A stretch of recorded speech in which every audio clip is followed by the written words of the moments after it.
This is the Parliament Channel and Parliament Radio 105.5 FM.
The Honourable the Speaker.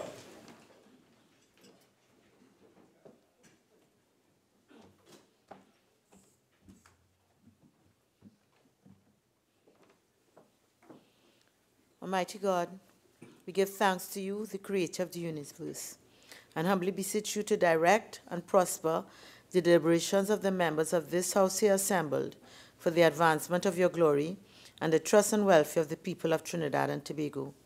Grant that peace and happiness, truth and justice may be established among us for all generations. Amen. Amen. Namaste.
Oath or affirmation. Announcements by the Speaker.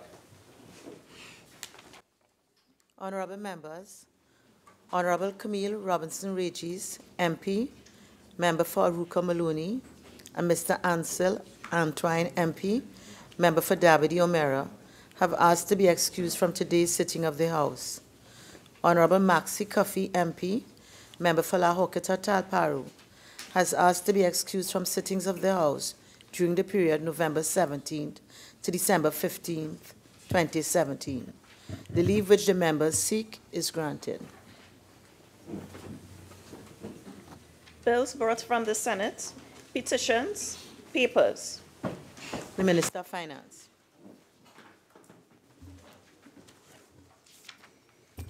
Madam Speaker, I have the honor to lay the audited financial statements of the Deposit Insurance Corporation for the year ended September 30th, 2016. Madam Speaker, I beg to move that Paper 1 be referred to the Public Accounts Committee. Honorable members, the question is that Paper 1 be referred to the Public Accounts Committee. All in favor say aye. Aye. Any against? The ayes have it. The Minister of Labour and Small Enterprises. Madam Speaker, I have the honor to lay the administrative report of the National Entrepreneurship Development Company Limited for the period October 2014 to September 2015. The Leader of the House.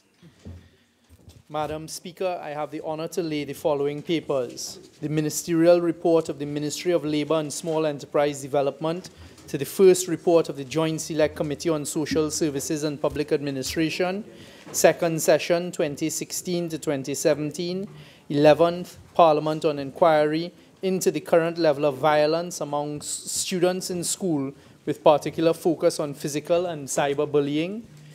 The ministerial response of the Ministry of the Attorney General and Legal Affairs to the third report of the Joint Select Committee on National Security on an inquiry into the operations of Trinidad and Tobago Forensic Science Center and the issue of DNA sampling in Trinidad and Tobago. The ministerial response of the Ministry of Social Development and Family Services to the third report of the Joint Select Committee on Social Services and Public Administration on an examination of existing arrangements and possible options for regulating geriatric care facilities, stroke old age homes. The ministerial response of the Ministry of Health to the third report of the Joint Select Committee on Social Services and Public Administration on an examination of existing arrangements and possible option for regulating geriatric care facilities, stroke old age homes. The response of the Auditor General's Department to the fourth report of the Public Administration and Appropriations Committee on the examination of the system of internal audit within the public service. The response of the Integrity Commission to the fourth report of the Public Administration and Appropriations Committee on the examination of the system of internal audit within the public service. The Minister of Housing and Urban Development. Madam Speaker, I have the honor to lay the following paper. The Trinidad and Tobago Housing Development Corporation vesting amendment to the first schedule number 5, Order 2017. The Minister of Trade and Industry. Madam Speaker, I have the honor to lay the administrative report of the National Flour Mills Limited for the year ended December 31st, 2016. Reports from committees. The member for Diego Martin Central. Madam Speaker, in his absence, I have the honor to present the following report. I don't think so. Yes.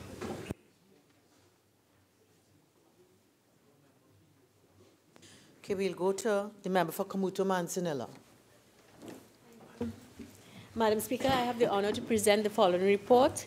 The fourth report of the Joint Select Committee on Social Services and Public Administration on an inquiry into the prevalence of sexually transmitted diseases, STDs, amongst school students and into the general services administered to treat STDs in Trinidad and Tobago. Thank you.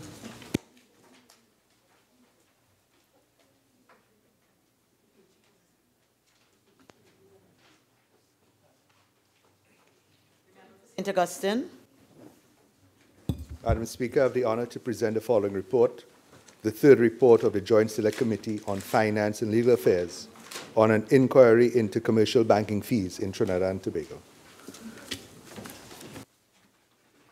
Madam Speaker, I have the honor to present the following report, the fifth report of the Joint Select Committee on Local Authorities, Service Commission, Statutory Authorities, including the THA, on an inquiry into the efficiency and effectiveness of the Police Service Commission.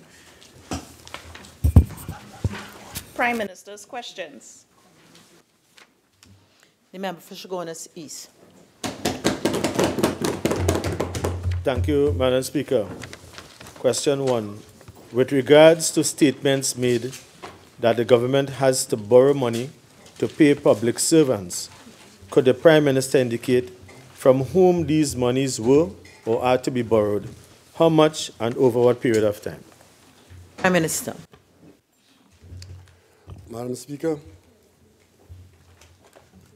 recently we passed a budget in this House, and on page 39 of the draft estimates of revenue for 2018, one who took part in these proceedings would have seen that there's a program for fiscal 2018 disaggregated as follows.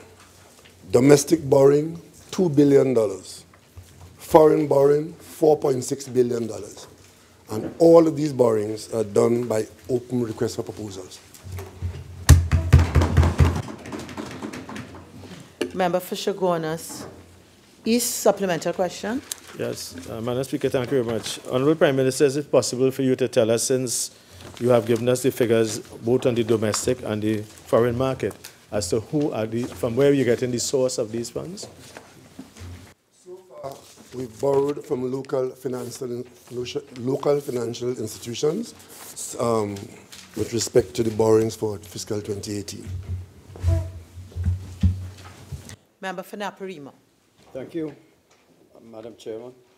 Speaker, could the question 2 to the Honourable Prime Minister, could the Prime Minister state the precise factors which may have led to the withdrawal of the invitation earlier issued by the Chinese government with respect to his official visit scheduled for late November and early December 2017? Prime Minister.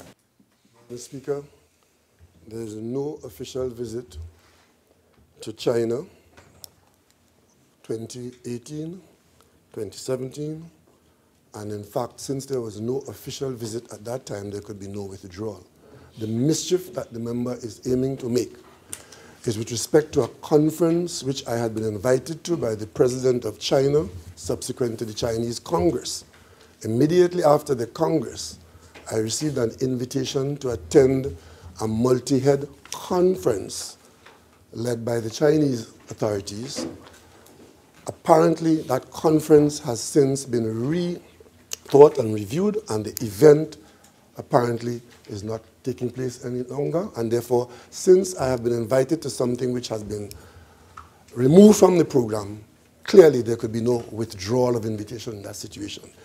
However, the Chinese government has since invited me on an official visit to China, and that is now being planned, and I anticipate that it will take place sometime in spring. And the mischief of withdrawal of invitation should end here and stop embarrassing the Chinese. Member for Naparima. Member for Naparima. Okay. In the interest of total transparency, would the Prime Minister be prepared to make available to the citizens of the country the official invitations by the Chinese government? Madam Speaker, I would like to appeal to my colleagues on the other side. There are other ways of making political mischief. Leave the Chinese government and people out of this.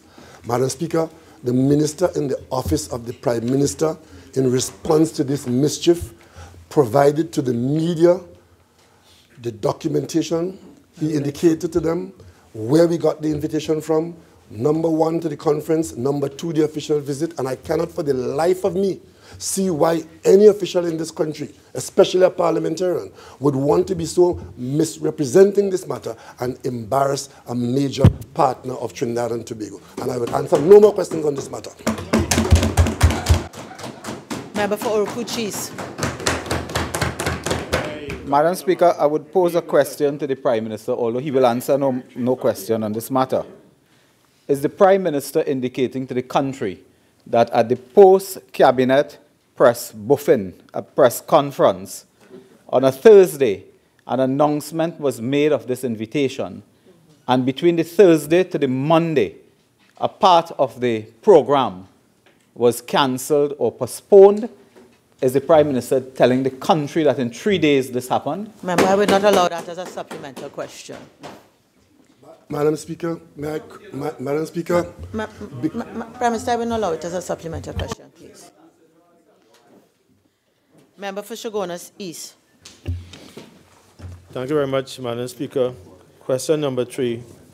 Could the Prime Minister state the name of the international consortium wishing to establish an aluminium industry at Tamana Intech Park, the amount of the investment, the number of local jobs that will be created, and when will this investment be materialized? Madam Speaker, the government is currently entertaining discussions with an Italian company called Danieli and another international company called Sural, who are making proposals to the government and looking towards a feasibility study to operate a downstream aluminium industry in Trinidad and Tobago. Those discussions are at the feasibility stage, and therefore the rest of the question cannot be answered at this time with respect to the size of the investment and the employment that would be followed. But it would be significant if it has been deemed to be useful at the end of the feasibility study. Supplementary question, Shagona cease. Honourable Prime Minister, might you be able to indicate to us whether there are any local agents that are engaged in these discussions with the international consortium? Madam Speaker, I know of no local agents. The discussions have been entirely, as I have said, with Danieli and Sural. And I understand the member's difficulty in accepting simplicity and truth. I can only tell you the truth. Madam Speaker, I will not comment on what was said in the last few words. So let me just ask the supplemental. Could the Honourable Prime Minister indicate whether this same company, Sural, had a previous interest in a similar project in the Taman Intake Park? No. Sural had other interests, and Sural continues to have interests as per the original involvement in Trinidad and Tobago. What we are discussing now are different projects. Member for Kamuto Mansinella. Thank you, Madam Speaker. Honorable Prime Minister, is Sural the same company that has threatened legal action against the state? Madam Speaker, with respect to Sural's original contact with Trinidad and Tobago in the original attempt to diversify into aluminium, certain legal issues arose when the projects were cancelled, and it went to arbitration, and those matters have been settled, and we are now proceeding to attract investment to Trinidad and Tobago. Member for Kamuto Mansinella, supplemental. Thank you. Can the Honorable Prime Minister provide the contract which was signed by Sural and the state in 2005 or whenever it was, please? Allow that as a supplemental question. Member for Chaguanas East. Thank you very much, Madam Speaker. Question number 4. Could the Honourable Prime Minister state when the internal audit at the University of Trinidad and Tobago will commence? When will it be completed? And will the report be tabled in Parliament? Madam Speaker, I know of no special internal audit. What I do know is that all government departments and agencies ought to have, and I hope they do, ongoing internal audit arrangements. So I don't know exactly what the member is talking about, other than that. Supplemental, Member for Chaguanas East. Speaker, is the Honourable Prime Minister aware that a media release from the Ministry of Education, a public release, indicated that the affairs of the University of Trinidad and Tobago will be subject to an internal audit with respect to its financial situation?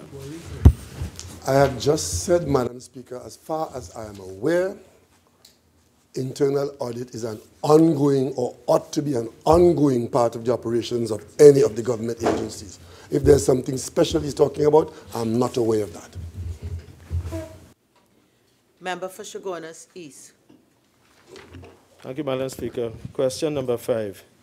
Could the Honourable Prime Minister provide a status update on the Member of Parliament for La Hoqueta Talparo?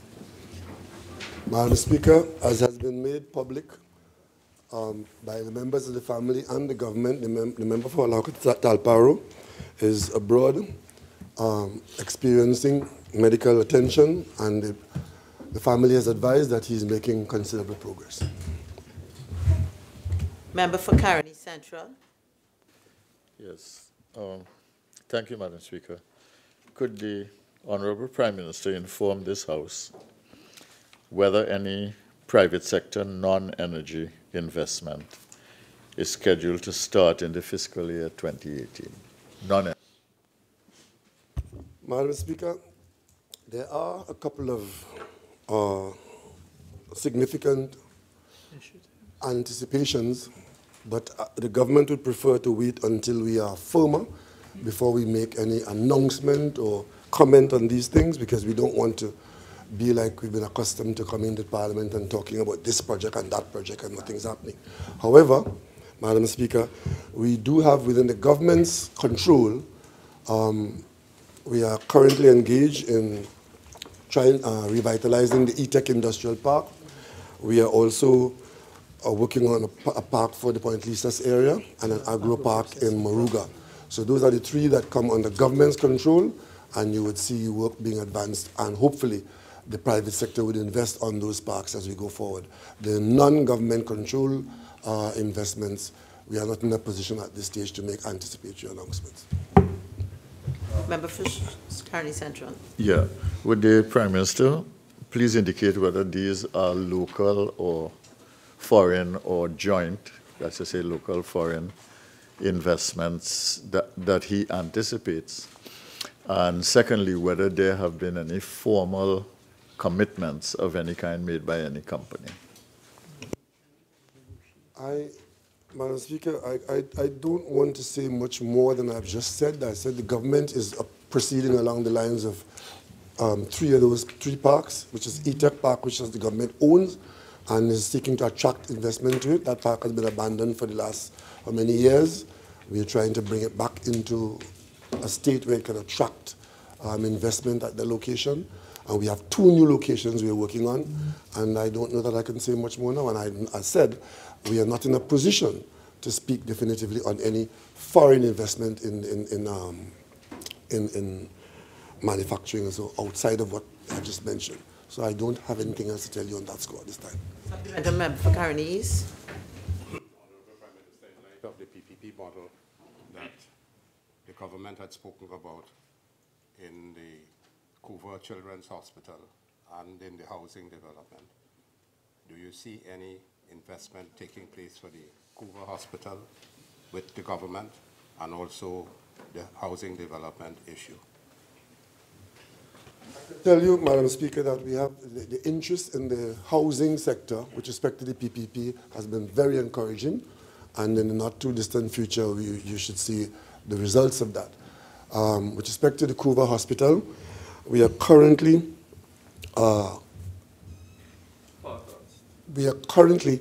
expecting to integrate that hospital into the national healthcare system, at least initially for part of the healthcare service. And while we do that, we are still out there expecting that if we get the opportunity to bring a partnership into place at that hospital, we will.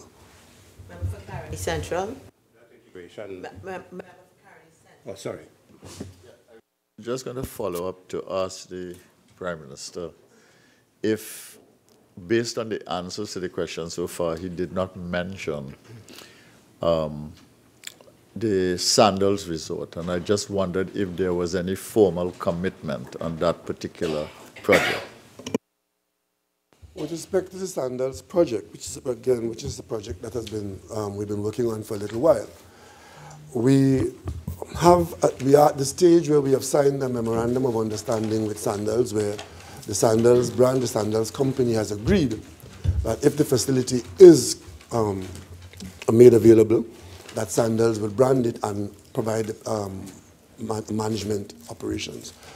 And of course, initially, we were anticipating greater urgency.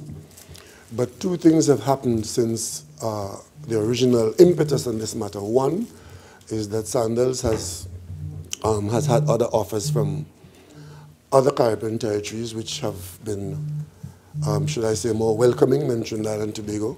And they currently replaced their interest in Tobago with a Barbados interest. And also the hurricanes in the Caribbean have damaged some of their properties in the north, and they're giving that priority. And also, I think they're also very wary of the kinds of, how should I put it, the kinds of welcome that they might have in Trinidad and Tobago. They are now engaged in, I think, 6 projects. And initially, we thought we would have been at number 2 on the scale of things. Now, I think we are pretty much like number 5. So it will take a little more time for us to get to a stage of actually having things done. However, in the meantime, having signed the MOU, we have progressed in that the government has obtained the site. And secondly, there are certain gestational works to be done, like this surveys and so on, and those things can be done, which would have had to be done anyway. And hopefully we'll get very soon to a stage where we'll conclude the agreement with respect to the nature of the project. We have invited local business houses to participate as equity investors, and we've got two positives. We've got a positive from Neil and Massey and Guardian Life, and Sir Makal has declined. So between the government and the private sector in Trinidad and Tobago, the interest is still there. And as the project gels, and with Sandal's commitment to participate, we are expecting that the project will progress, even though we have a slight setback with respect to timing. Member for Chaguanas East. Thank you, Madam Speaker. Could the Prime Minister state if the mobile phone jammer is currently operational at the prisons, and if not, why not? Madam Speaker, this particular matter is a matter of national security, and I prefer not to stand here and tell the rest of the world what kind of fence we have along our borderline. Member for Couva South. Thank you, Madam Speaker. To the Prime Minister, could the Prime Minister inform this House if the established industrial relations principle of last in, first out was adhered to in the firing of the 35 workers of the strategic services agencies, and when will all liabilities arising out of their said employment be fully settled? Madam Speaker, let me make this abundantly clear to all interested parties that if the government of Trinidad and Tobago under this administration or any PNM administration wants to make any review or assessment of our national security apparatus, it will certainly not be on a last in, first out. It is not URP. And secondly, Madam Speaker, with respect to the liabilities to be settled, we will not do what has been done before because we will learn from the experiences of what happened before. The previous government created liabilities for Trinidad and Tobago in the same national security apparatus by firing Brigadier Joseph. That settlement cost $2 million. Nigel Clement, that settlement cost $1.5 million. The government fired 60 local trained people in the security services. Lawsuit CV 2013 was filed, number 02921, and that is to be settled by this government. 25 locals, another lawsuit in 2015, number CV 2015-0293, that is there to be settled.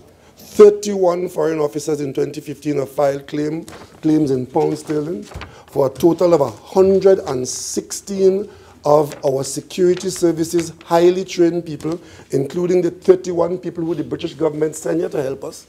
The last government fired all of them and left them there to make claims against the government of Trinidad and Tobago. Those liabilities will have to be settled first before any liabilities that you are alluding to. And as far as I am aware, there are no liabilities now in any actions of this government, and that is the proof of how the last government dismantled our national security apparatus in one area.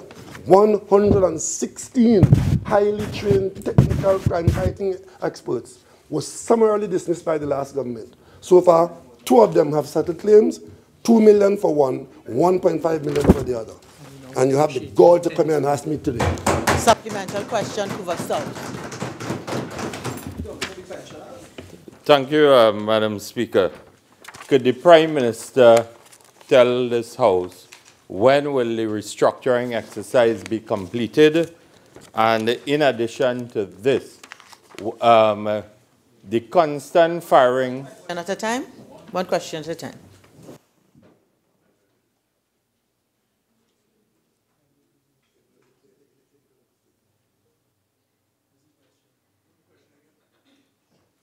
When will the restructuring exercise of the SSA be completed? There's an ongoing exercise, and as soon as the completion is taking place, you can be advised. Supplementary question, Couva South. So the Prime Minister, in his capacity as the head of National Security Council, are you telling this House that you are not aware of the press release issued by the SSA that the restructuring exercise will be completed by the 30th of November 2017? So if you have the answer, why are you asking me? Madam Speaker, I have answered the question. There's an ongoing exercise, and I am not in a position now, and I've given him a commitment that when the process is completed, he can be advised. Supplementary question, Couva South. Madam Speaker, could the Prime Minister inform this House if the continued dismissal of persons in the service of Trinidad and Tobago undermines the moratorium that he guaranteed to the labor movement, that But there I'm not will going be to allow no that as a supplemental question. Member, I'm not going to allow that. Member for Cuba South, question 9. Thank you, Madam Speaker. Could the Prime Minister inform this House as to why Trinidad and Tobago was not represented at the United Nations Convention on Climate Change that was held in Bonn, Germany between the 6th of November to the 17th of November 2017? Madam Speaker, the government of Trinidad and Tobago does not attend every meeting that's organized everywhere in the world. And it is strange that my colleagues come here on one day and make a big argument about government travel, and then the next day they come and ask you why you haven't traveled around the world. With respect to this particular matter, the government of Trinidad and Tobago is more concerned about putting itself in a position to be able to ratify this treaty rather than to attend every meeting that is called. Member for Naparima. Question to the Prime Minister.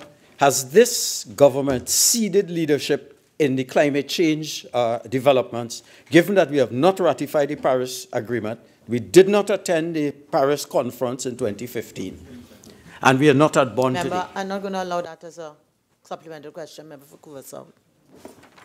Thank you, Madam Speaker. Taking into consideration, the Prime Minister recently attended a regional meeting at CARICOM level in Belize, dealing with climate change and disaster management, and the impact upon Ask the question, please answer. the impact upon weather patterns on Trinidad and Tobago citizens.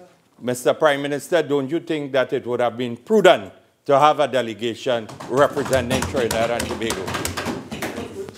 Madam Speaker, clearly the member has difficulty understanding what I'm saying.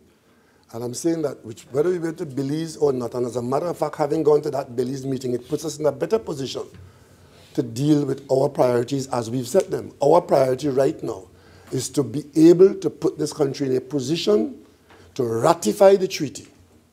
And our priority is not to attend every meeting that has been called. Member for Caroni Central. Member for Caroni Central. Yeah. Question 10. Right. Yes. Thank you very much, Madam Speaker. Could the Prime Minister indicate whether one of his relatives is currently employed at the Chagaramas Development Authority at a management level? Madam Speaker, I'm aware that I have a relative who works at Chagaramas. I don't know in what at the CDA. I don't know in what capacity, but I can give you and the country the assurance that any relative of mine who is employed in the state anywhere in this country is ably qualified and highly qualified for the position they hold.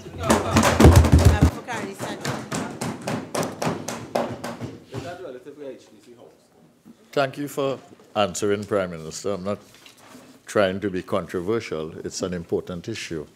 Was a normal process followed for the hiring of that individual? Do you know? You may not know. I don't know.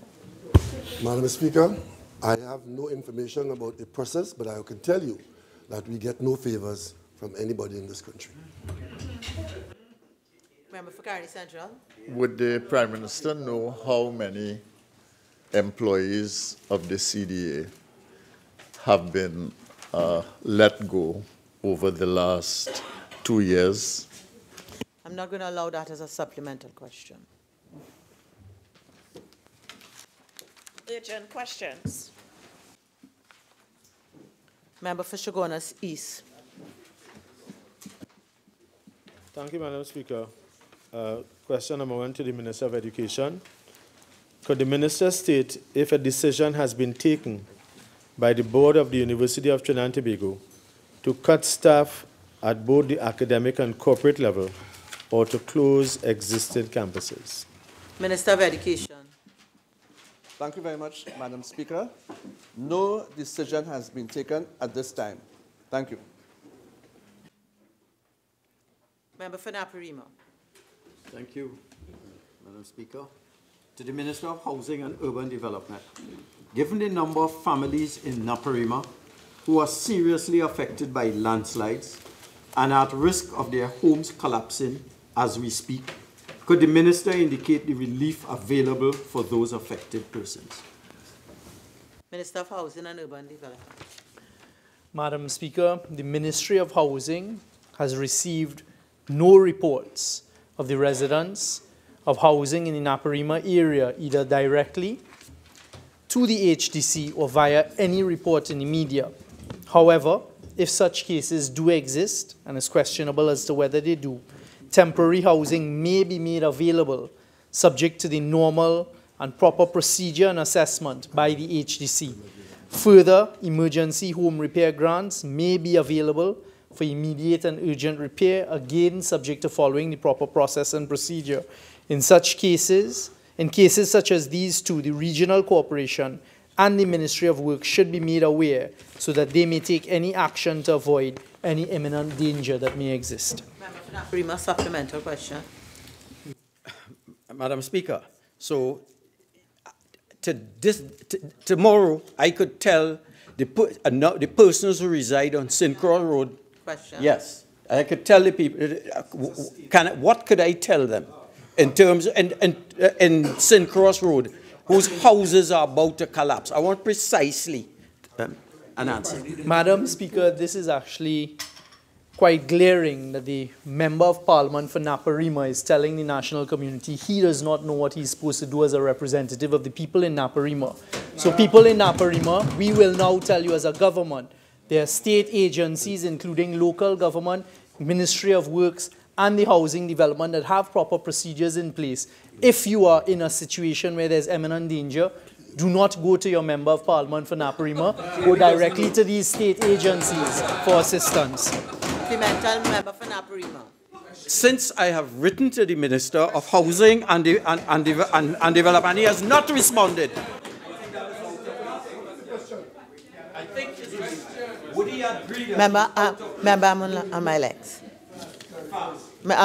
Member, do you have a question? Right. Member for Naparima, we are on to question number 3. Thank you, Madam Speaker. To the Minister of National Security. Given the recent actions of immigration officers at Piarco Airport on Sunday, November the 12th, could the Minister state the steps in place to ensure that the operations of the Immigration Department are not negatively affected again? Minister of National Security. Thank you very much, Madam Speaker. Madam Speaker, the events of November 12th caused great inconvenience to citizens returning to Trinidad and Tobago and visitors who are coming into Trinidad and Tobago. And I can tell you that this government strongly condemned, and members of the public also, condemn the actions of those immigration officers. There's an ongoing investigation, Madam Speaker, and I'm certain that those who have contravened Section 149(1)D of the Civil Act, Chapter 2301, would certainly be dealt with, those who are culpable. In addition, Madam Speaker, the Minister of National Security has also sought legal advice as to the way going forward to treat with what we consider gross misconduct that embarrassed the citizens and the government of Trinidad and Tobago, Madam Speaker. Madam Speaker, with respect to measures being adopted, the Minister of National Security has in fact mandated the Chief Immigration Officer to activate and ensure and manage the on-call roster for persons standby to treat the situation similarly if it occurs. Additionally, Madam Speaker, before this situation, negotiations and discussions between the Airport Authority and the Ministry of National Security with respect to the purchase and implementation of kiosks, automatic kiosks, will be in place possibly before Carnival 2018, so that people coming into Trinidad and Tobago would not have to go to immigration personnel per se, but go directly to the kiosk. One measure. There's another measure, Madam Speaker. We have also been negotiating with a standby of retired immigration officers as a second tier, other than the call-up officers, as a second tier, who are familiar with the system, to be on call to treat a similar situation. Thirdly, Madam Speaker, Thirdly, Madam Speaker, there's another group which I will not identify at this point in time, who will be trained as soon as, in fact, next week, they're going to start their training as a third backup to treat a similar situation, Madam Speaker. I thank you. Supplemental oral Pulchis. Very much. Minister, did I hear you have concluded that it was gross misconduct, but you're still conducting some type of investigation? Minister of National I am sure you did not hear me say that. I'm sure you didn't. I told you there's an ongoing investigation that's taken place. Right? I said, and I sought legal advice as to. Member for Caroni East. Would the minister consider apologizing to the hundreds who were distressed during this period of time? Allow that as a supplemental question. Member for Tabakit. Mr. Minister, it was reported in the newspaper, and I don't know if this is the third option you were talking about, that defense personnel will be trained in order to man the immigration desks at the airport. What is the rationale behind the choice of defense personnel to be trained? Minister of National Security. The Defense Force are there to serve the government and people of Trinidad and Tobago in any emergencies or any situation as required by the government of people of Trinidad and Tobago, especially with the treat with national security issues.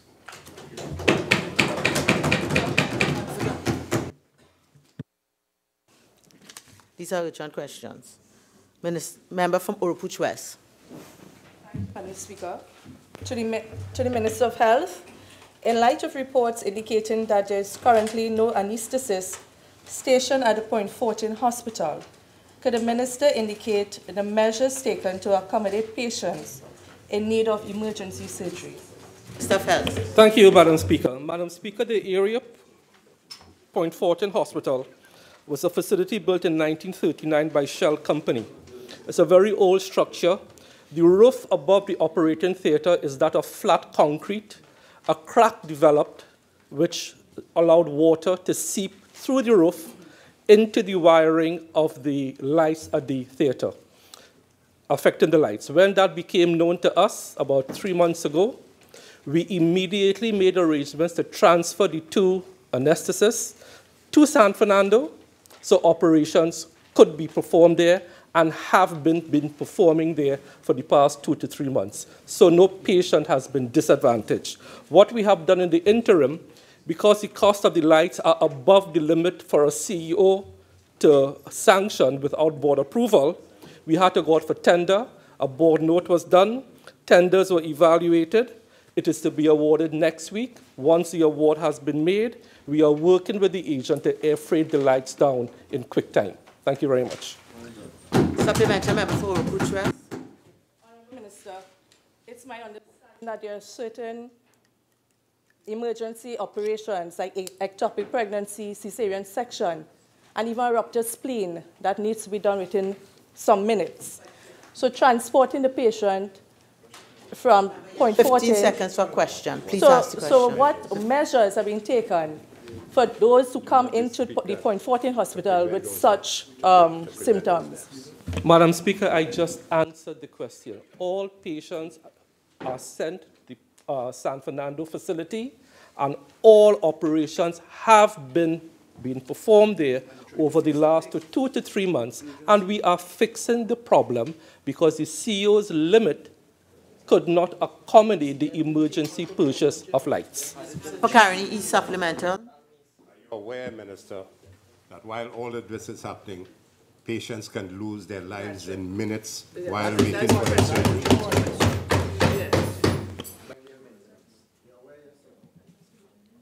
No one to date, and we have put all measures in place for fast transfer of patients to San Fernando, and the process is ongoing, and we are happy with the results. It is not ideal, but this is what it is. Thank you very much. Member for Kamucha Mansinilla.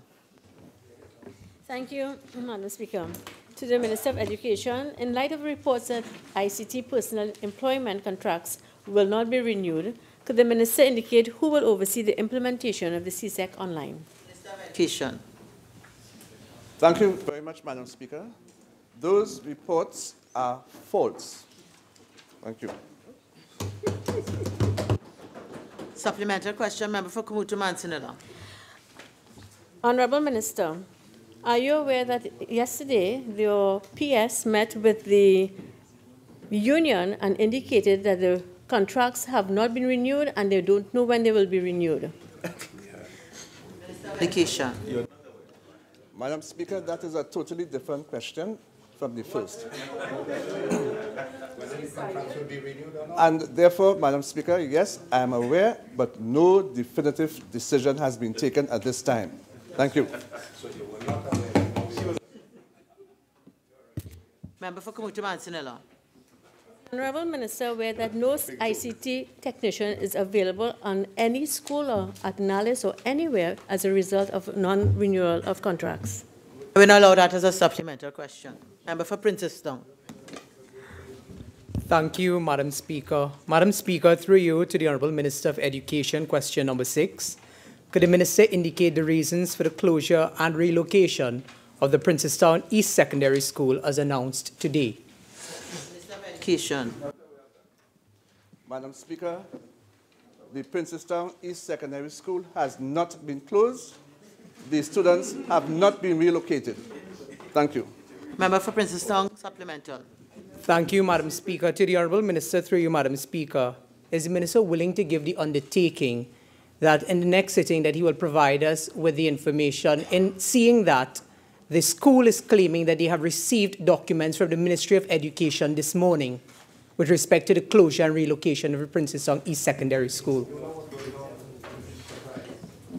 Member, I'm not too sure that I understand the question. I'm asking, Madam, through you to the Honourable Minister, whether or not he will give the undertaking to look into the matter and provide us with the information, seeing that the school is claiming that they have received documents from the ministry.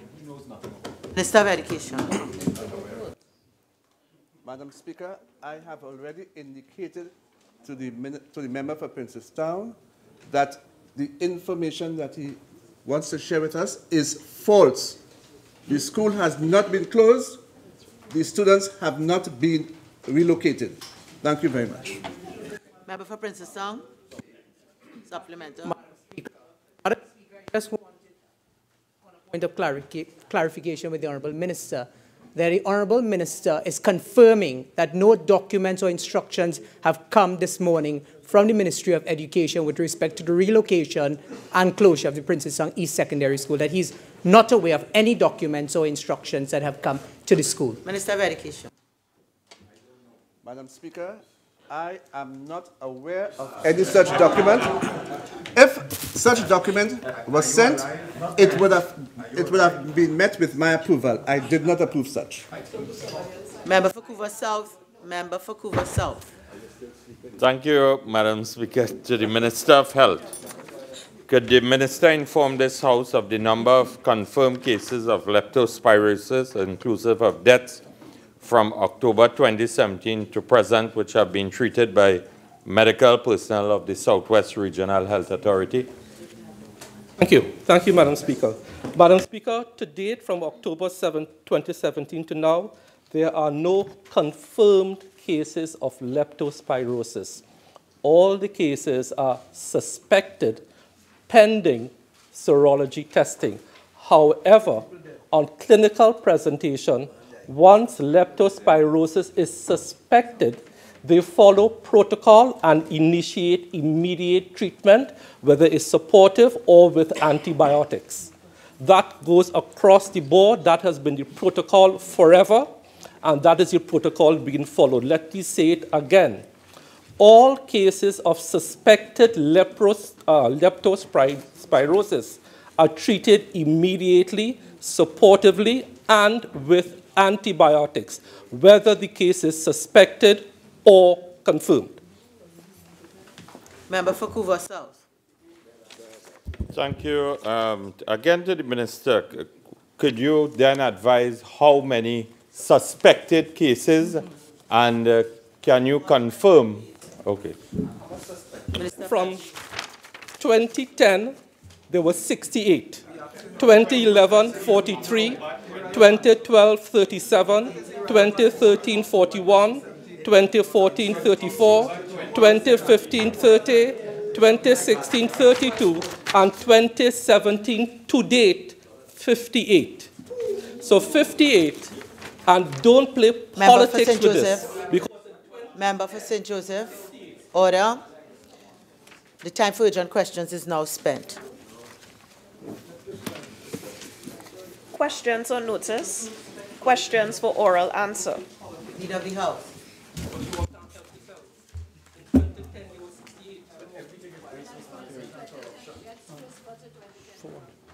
Questions.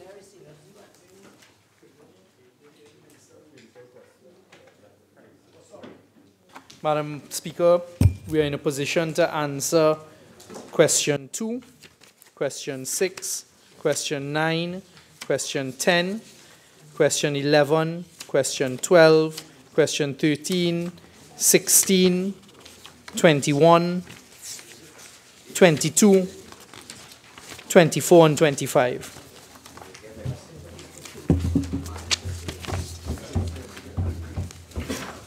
Member for Naparima.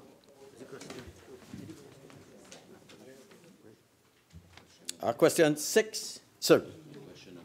Question number 2 to the Minister of Works and Transport. Minister of Works and Transport.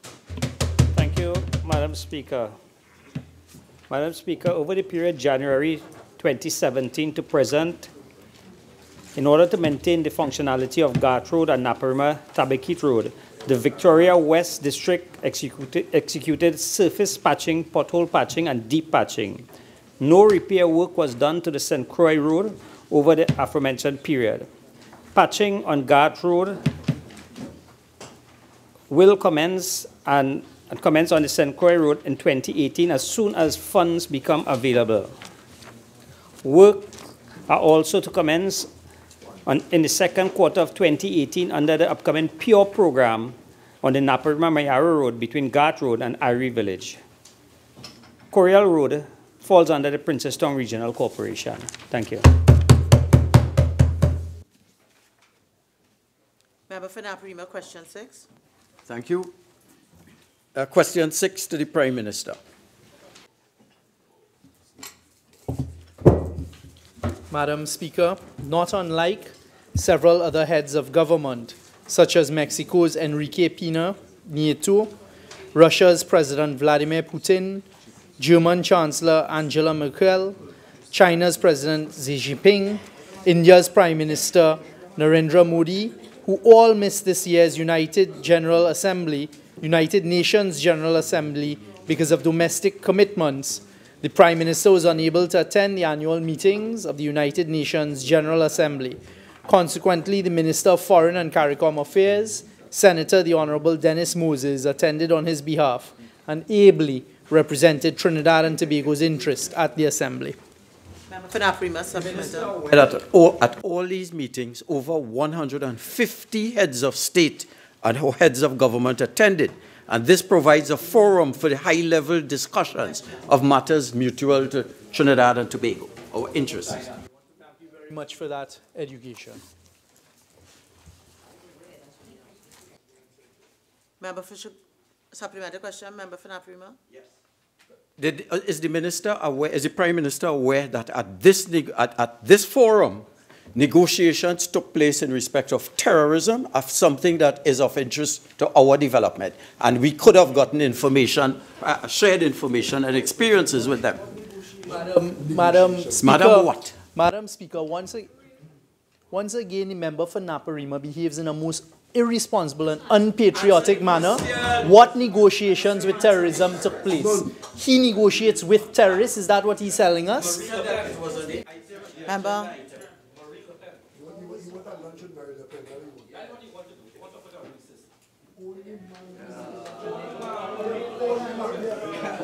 Members, order, order, order.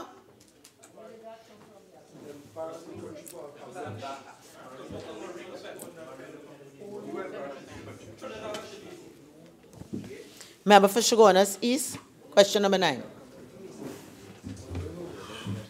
Thank you, Madam Speaker. Question number 9 to the Minister of Public Utilities. Minister of Public Utilities.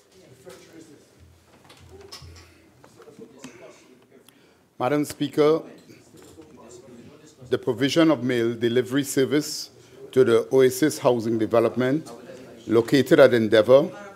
Can I remind you all of the provisions of Standing Order 53, please? Minister of Public Utilities.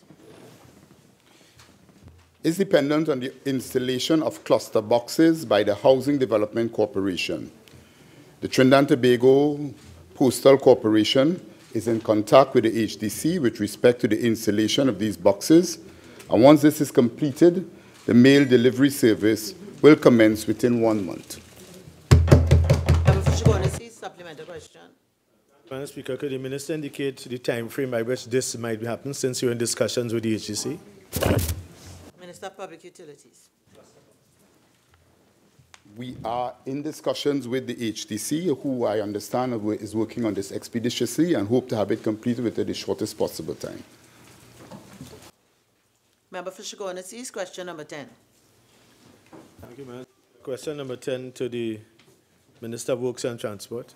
Minister of Works and Transport. Thank you, Madam Speaker. Madam Speaker, the Public Transport Service Corporation has developed a plan to improve the bus transportation service to the national community. With the proposed injection of 65 new buses into the corporation fleet in 2018, coupled with a bus repair program, the plan includes improving the bus service to all communities, including Chaguanas and environs. Of the 35 new buses will be delivered to the corporation in March 2018, and the additional 30 buses are expected to be delivered by October 2018. Subsequent to this, the corporation proposed to commence morning and evening peak time service to Oasis Housing Development Endeavour Chaguanas as part of its holistic strategy to make maximum use of the new buses. For Chaguanas East, supplementary question. Thank you, Madam Speaker. Could the Minister indicate, you said morning and evening, but how many times per week? Thank you, Madam Speaker. Route demand performance data will be collected to guide the corporation on the schedule required to satisfy the housing development demands for this service. Member for Chaguanas West. Thank you, Madam Speaker. Question number 11 to the Minister of Works and Transport. Minister of Works and Transport. Thank you, Madam Speaker. Madam Speaker, the proposed Tobago roadway project will not have any diverse impact on the Aripo Savannah.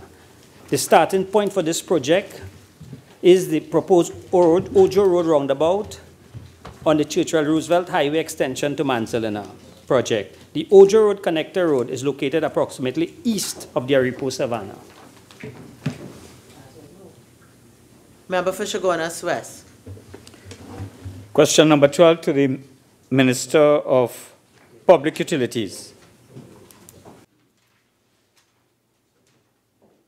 Minister of Public Utilities. Madam Speaker, this question is now dated. However, for the records, the position of Chairman of the Telecommunications Service of Trinidad and Tobago has been filled. The new chairman is Mr. Robert Mears, who received his letter of appointment earlier this week. Member for Chaguanas West. Question number 13 to the Minister of Works and Transport.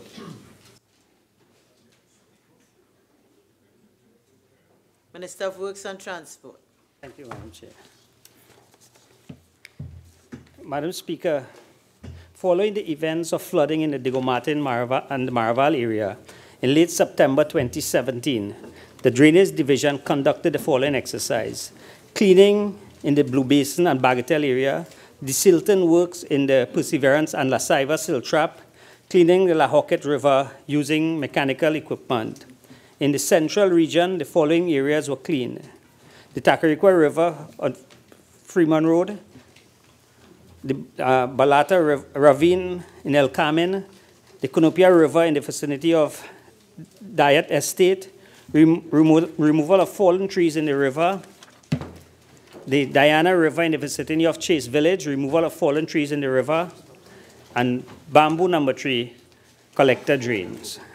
These works would significantly reduce the flooding in those areas. The Drainage Division continues to do regular maintenance work throughout the country. I thank you, Madam Speaker. Member for Couva South. Thank you, Madam Speaker. Question number 16 to the Minister of National Security. Minister of National Security. Thank you, Madam Speaker.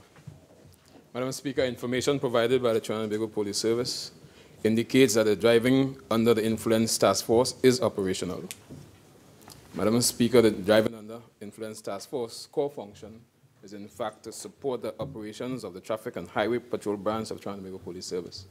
The responsibilities of the attached officers include educating the public on the requirement of the law for road safety, especially as it relates to alcoholic impaired driving, and conducted both regular and voluntary breath testing exercises.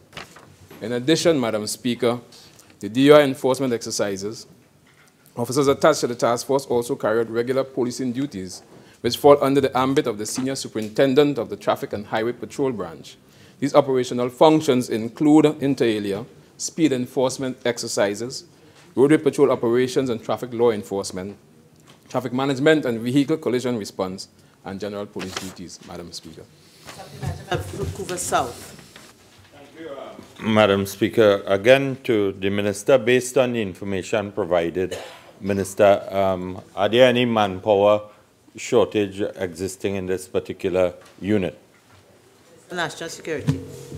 Not as far as I'm aware, Madam Speaker. Please. Thank you very much, Madam Speaker. Question number 21 to the Prime Minister. Prime Minister. Madam Speaker, the very successful and well-received Spotlight event, which we are hoping to become an annual event, cost $222,178.75.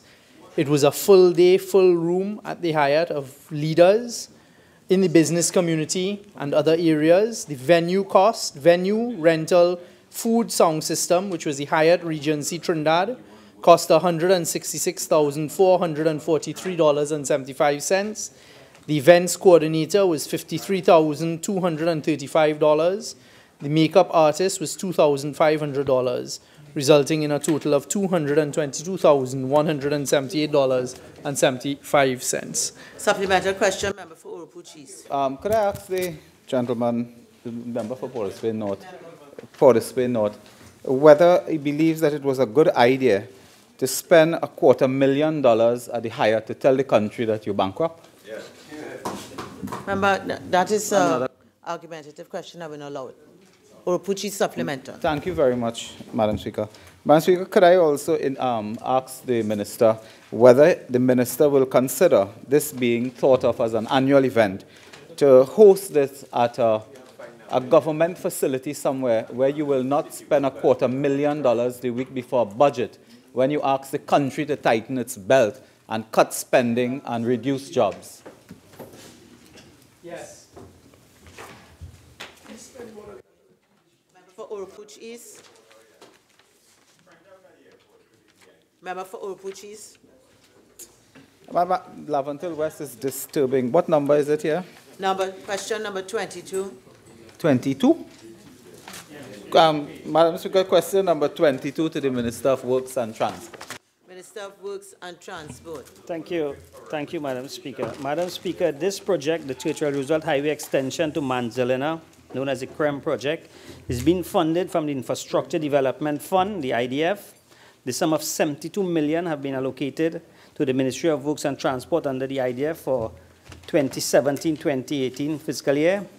Further funding will be requested from the Ministry of Finance as and when required. Thank you. Member for Urupuch East, supplementary. Much, Minister. Minister, could I ask, bearing in mind that the contractor identified has been identified by your government as participating in cartel arrangements and bid rigging and so on, whether you have embarked on any investigation on this tender and this contract, given the discrepancy in the tenders? Minister of Works and Transport. Madam Speaker, the member for Urupuch East said discrepancies in the award of contract. I don't know of any discrepancies in the award of this contract. Thank you.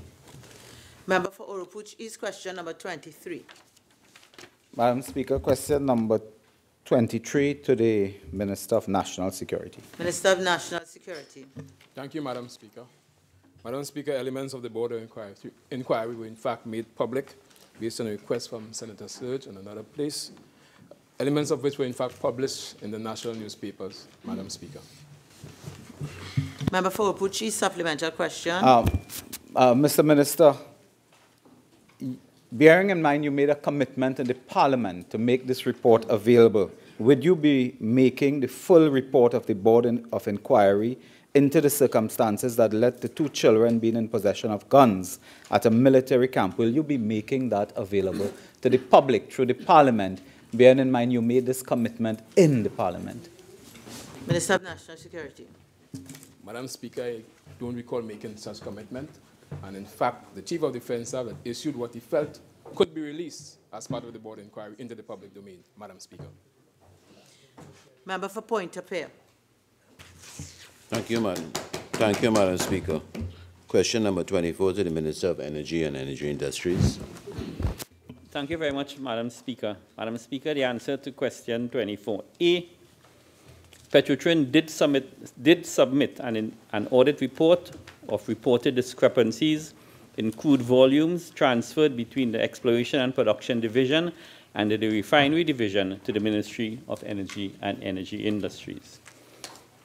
In response to question 24B, Petrotrin has initiated a number of investigations into the matter, which include an industrial relations investigation into the conduct of employees involved in the matter to determine accountabilities and disciplinary action as warranted, and a forensic audit by Kroll Consulting Canada Limited, which includes, inter alia, determination of, if any, fraudulent activities which occurred in this matter, and to identify any culpable persons, whether internal or external to Petrotrin.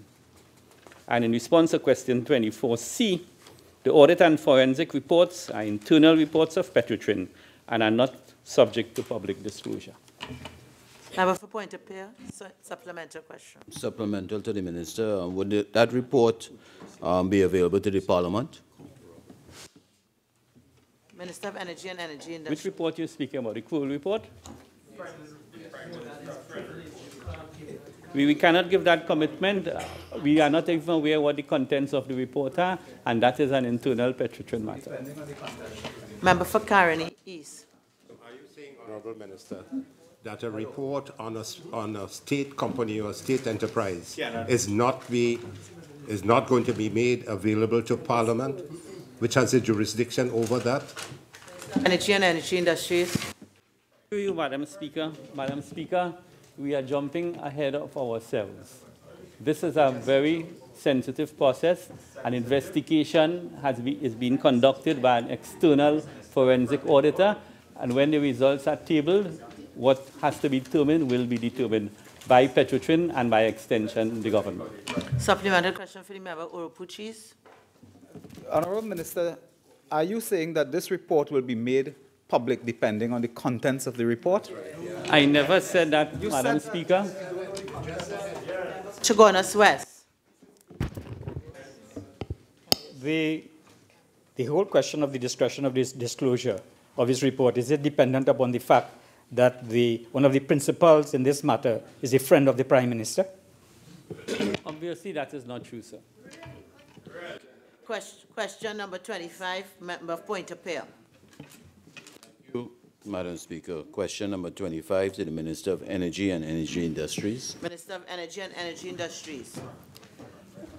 Madam Speaker, in correspondence addressed to both the Minister of Energy and Energy Industries and to the Minister of Finance in his capacity as corporation sole, Professor Jupiter informed that he had resigned as chairman of the board of directors of Petrotrin for personal reasons. Supplemental, member for Point of Peer. Could the Minister state if Professor Jupiter is on any other board, on any other state boards in Trinidad and Tobago? I will allow that as a supplemental question.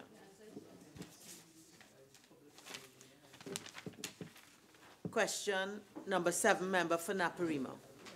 Question number 7.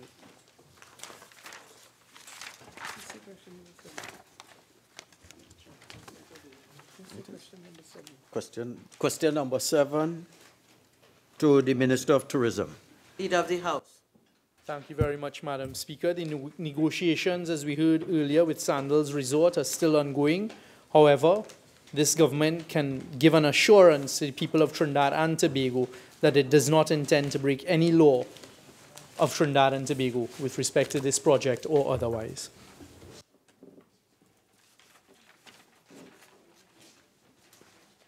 Request for leave to move the adjournment of the House on definite matters of urgent public importance. Member for Orupuchis. Thank you. Thank you very much. Thank you very much, Madam Speaker. Madam Speaker, I hereby seek leave to move the adjournment of the House today under Standing Order 17 for the purpose of discussing a definite matter of urgent public importance, namely the failure of the government to ensure that the Piarco International Airport is efficiently and effectively managed.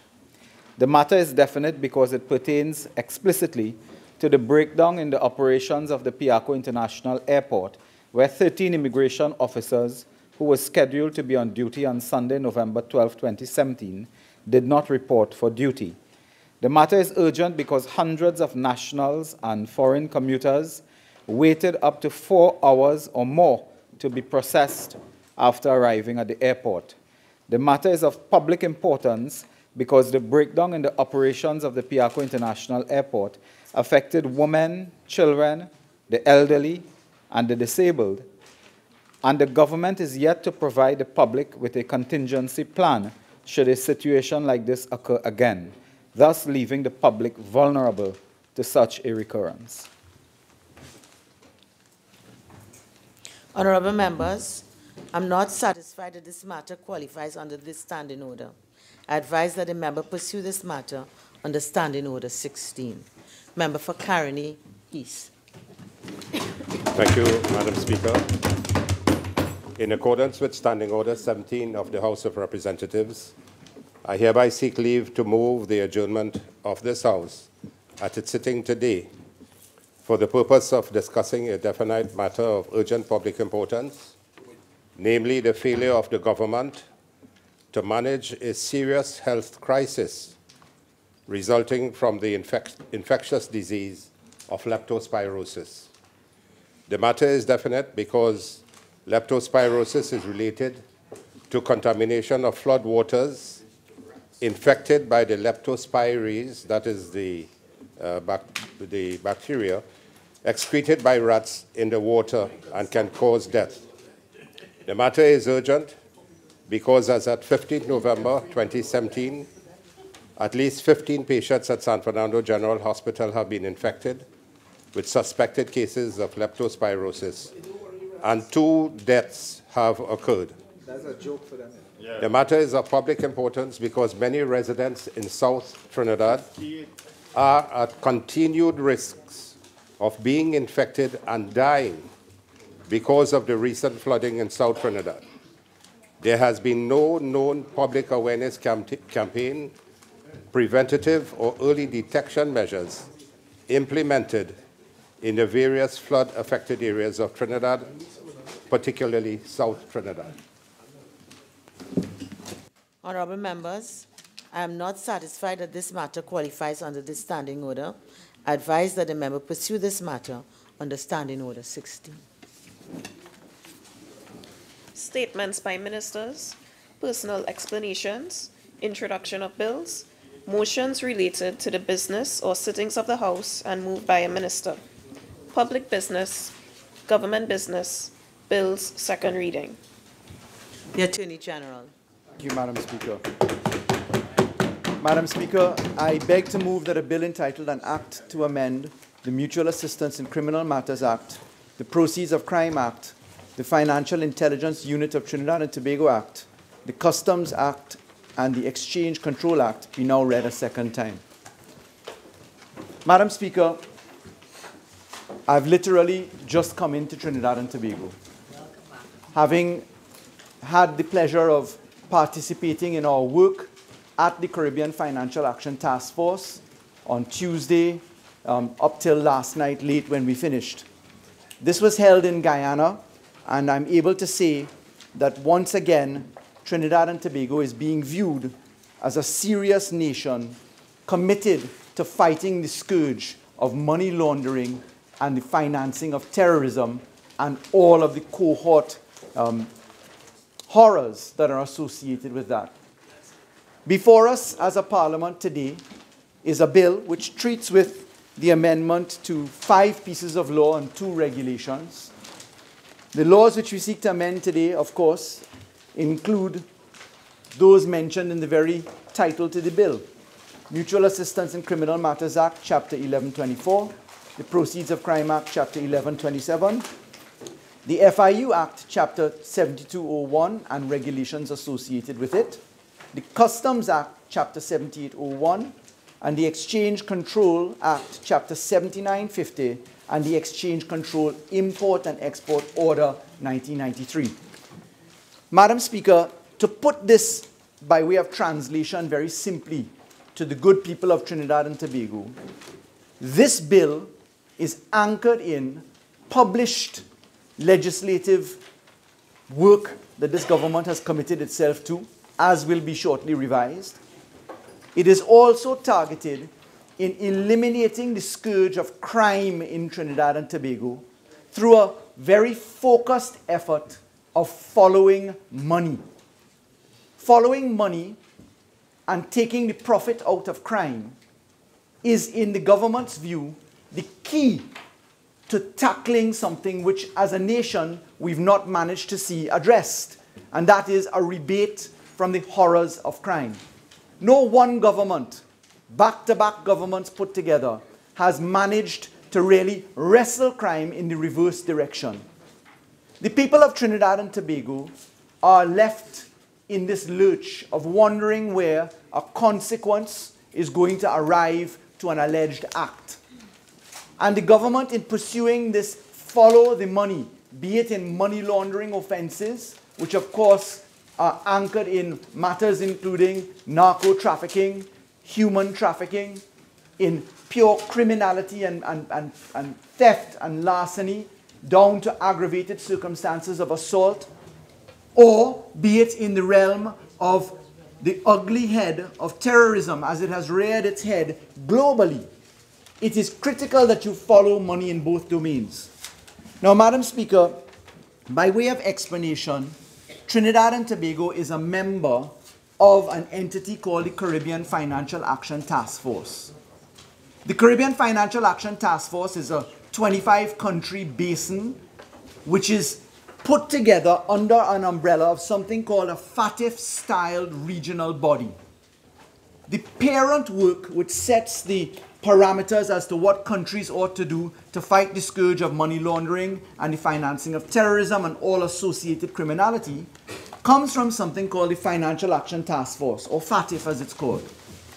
FATF is comprised of 37 countries, the G20 countries, the OECD countries, and then the FATF sub-bodies that work along with these standards. There are 9 of them, including CFATF. Parent body and sub-bodies put together total 190 countries. So 190 countries regulate themselves by way of reference to 40 recommendations produced by FATF and 11 immediate outcomes. Now, countries are invited not only to subject themselves to the scrutiny and adhere to the recommendations and immediate outcomes, but countries are invited to work continuously on 2 areas, which is what this bill treats with. The first aspect of compliance for a country is the understanding that you're going to be assessed. And the assessment is this bifurcation. 1, do you have the laws to deal with the elements that should be legislated to prevent money laundering and financing of terrorism? Madam Speaker, the sound, please. Thanks. And 2, do you have the effectiveness in the application of your laws? So assessment through a mutual evaluation process where a team of assessors come to your jurisdiction on an on-site inspection basis. They look at, number one, do you have the laws? And number two, how are you in terms of effectiveness? The passage through the ratings by Financial Action Task Force through the Caribbean Financial Action Task Force involves a tiered approach towards assessment. Trinidad and Tobago in 2005 underwent an assessment and observations were made that we were lacking with laws. In the period 2010 to 2015, we went through something called third round evaluation. And then in 2015, January 2015, we went through fourth round evaluation. The third round evaluation is focused squarely on the technical compliance. Do you have laws? The fourth round is focused on the effectiveness of your laws. And so the focus in fourth round is one that looks to see how many convictions do you have, how many prosecutions are in train, how well is your staff organized, how well are your institutions populated, and how effective they are. Trinidad and Tobago, in fact, Madam Speaker, was the first country to undergo fourth round mutual assessment. And that is a very significant event. The normal approach taken is that CFATF has a schedule of how it's going to do these assessments. The schedule, in fact, ends in 2022. For some reason, the last government took the view that Trinidad and Tobago should present itself as the first jurisdiction in uncharted and untested waters for fourth round mutual evaluation. And that having been the case, we were committed to being the first in line in an area where the consequences were not quite known. Our third round mutual evaluation popped up significant deficiencies, and Trinidad and Tobago, in its rush in the period 2010 to 2015 to be first in line to be assessed, applied for a merger of its third round deficiencies to be addressed into its fourth round report. Now, I should say, Madam Speaker, Trinidad and Tobago managed very successfully in the period 2005 to April 2010 to remove itself from grey listing by the Financial Action Task Force. And in particular, we were able, as a country, to see the PNM administration then in office bring the Anti-Terrorism Act, the Financial Intelligence Unit Act, the Financial Obligations Rules, and also bring into effect the Proceeds of Crime Act. Those four cornerstones are the laws which really anchor against money laundering and also anti-terrorism through the pushback against the financing of terrorism and terrorist activities. Trinidad and Tobago, Madam Speaker, has been put into something called the fourth round enhanced follow-up process. In June of 2016, the CFATF produced its report on the plenary work which was done in September 2015. It published a report which said that Trinidad and Tobago had not fared well at all in certain areas, and that it was required to be put into a process called enhanced follow-up, meaning you've got to report on a constant basis to the supervisory bodies. And we were put into that enhanced follow-up because we had low or moderate level of effectiveness in 7 or more of the 11 immediate outcomes which deal with effectiveness of your laws, etc. That also saw us being put into something called the ICRG process. Now, the ICRG process is the process where FATF has a subgroup and CFATF has a subgroup called the review group, which is what the ICRG really refers to. And if your jurisdiction has over $5 billion in financial assets, you are put into a named category of jurisdiction. Other jurisdictions falling under that $5 billion marker go into something called the ICRG pool. In other words, then you're put there, but you're not singled out for attention. Now, I've taken time to explain this because very recently we saw the Bankers Association step out and talk to FATF's statement of our enhanced follow-up and the work that Trinidad and Tobago is required to report on. That FATF publication was actually a very good publication for Trinidad and Tobago, but the Bankers Association got it wrong, as we have had a meeting and they've confirmed to us that they perhaps needed a better understanding, because there is no grey listing in this fourth round process, unlike the third round process where there in fact was treatment for grey listing. So that's the background. Let's turn to the work of this bill now. The work in this bill seeks to bring to life remedies to observe deficiencies which appeared in the mutual evaluation report as it's now published as a document of June 2016.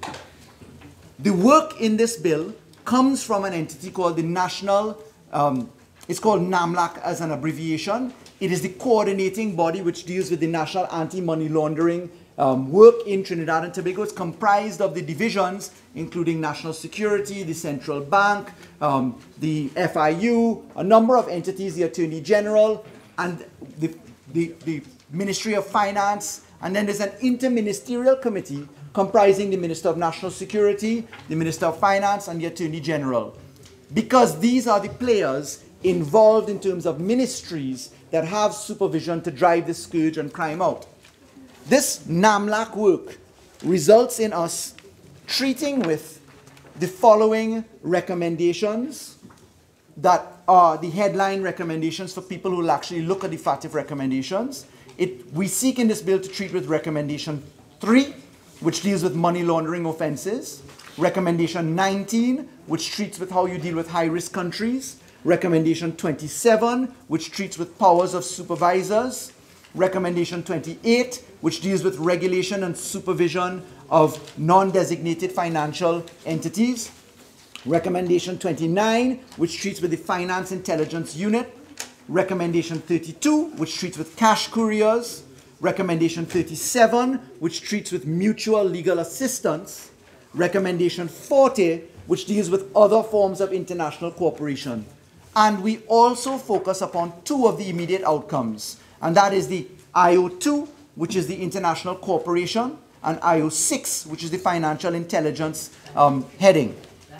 Now, Madam Speaker, having put out those markers, and I do so in a rather technocratic way, because our parliamentary debates will be referenced, no doubt, by persons who review us, it is important to show that we are treating with the observed deficiencies as they are set and stated in our mutual evaluation report.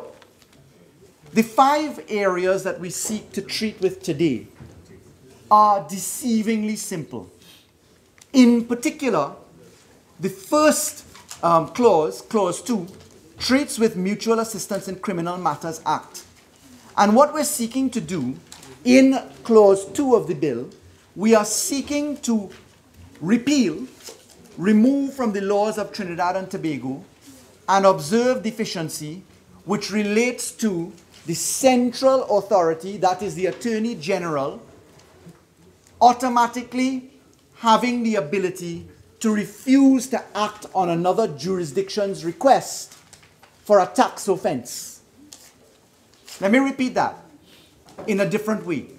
The Mutual Assistance in Criminal Matters Act, Chapter 1124, is the act which says how Trinidad and Tobago will treat with mutual legal assistance requests. People may know it as extradition requests, best as a feature that is popular in Trinidad and Tobago.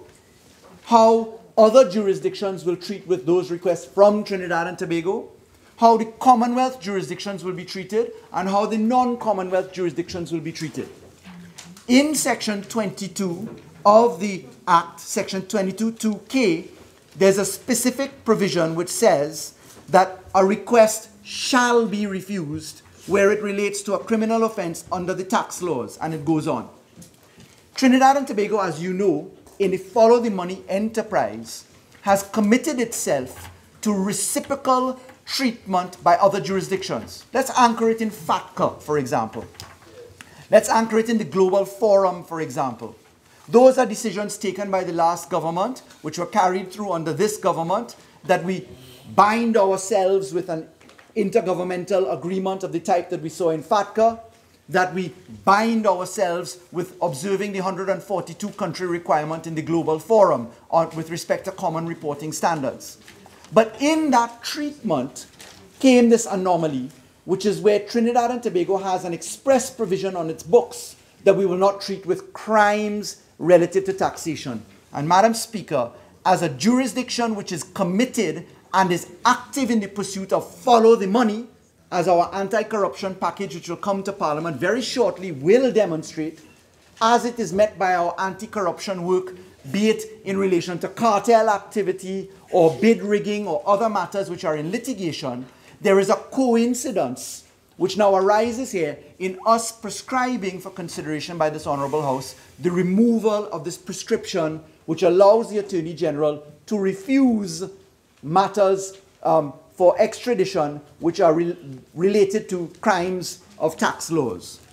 That, of course, anchors into a commitment which the last government gave Trinidad and Tobago, saw Trinidad and Tobago make. That is the buy-in to the Berlin Declaration, which was done by the UNC government in 2014, where we committed to declaration on transparency and fairness in tax matters. So it drives into a commitment made in the continuance of governance from one government to the last, to the next. Now, Madam Speaker, I'm able to say that this particular provision was anchored in the old law which we borrowed from the Inter-American Convention, where the terminology that was used in section 22(2)K originated.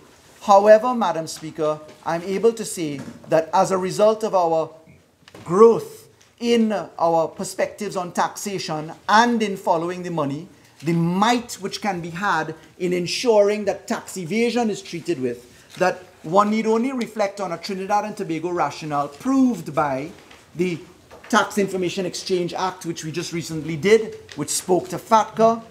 It certainly is also in our mutual assistance agreement order between Trinidad and Tobago and Canada. It is not without precedent in both the Commonwealth and non-Commonwealth. In particular, Jamaica and the United States certainly have this formula and mechanism. In Jamaica's case specifically, they allow for these provisions. Italy, the United Kingdom, many jurisdictions which we are now bound to by treaty and by mutual legal assistance operationality have this feature as an open feature and not in the form expressed by Trinidad and Tobago's current law, which we now seek to amend by Clause 2 of the bill. Clause 3 of the bill, Madam Speaker, is one that is really within the definition of deceivingly simple. Clause 3 of the bill proposes, quite simply, that we delete in Section 44 of the Proceeds of Crime Act an interesting subclause, and permit me to just pull that up.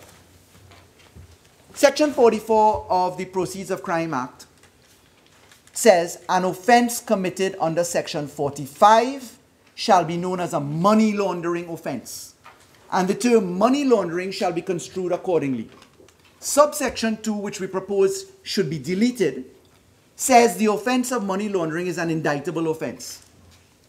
Madam Speaker, this is really dynamite, and I'll tell you why. Currently, factually in Trinidad and Tobago, I look to the offenses which we have which treat with money laundering. And Madam Speaker, money laundering is an offense which is going to pop up in real terms by way of real examples in Trinidad and Tobago on the national landscape very shortly. Let me just say that. It is something which touches sensitive areas. But Madam Speaker, currently if we leave the law such that it is done only by way of indictable procedure, we're going to fall prey to the circumstances that we have now. Madam Speaker, by way of example, without going into the litigation or proceedings that are going on, there's 17 individuals before the courts right now on a combined total of 51 charges. That's for money laundering.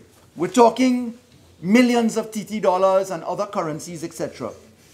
None of these matters have proceeded beyond preliminary inquiry, even though they have been in court since 2012, some of them.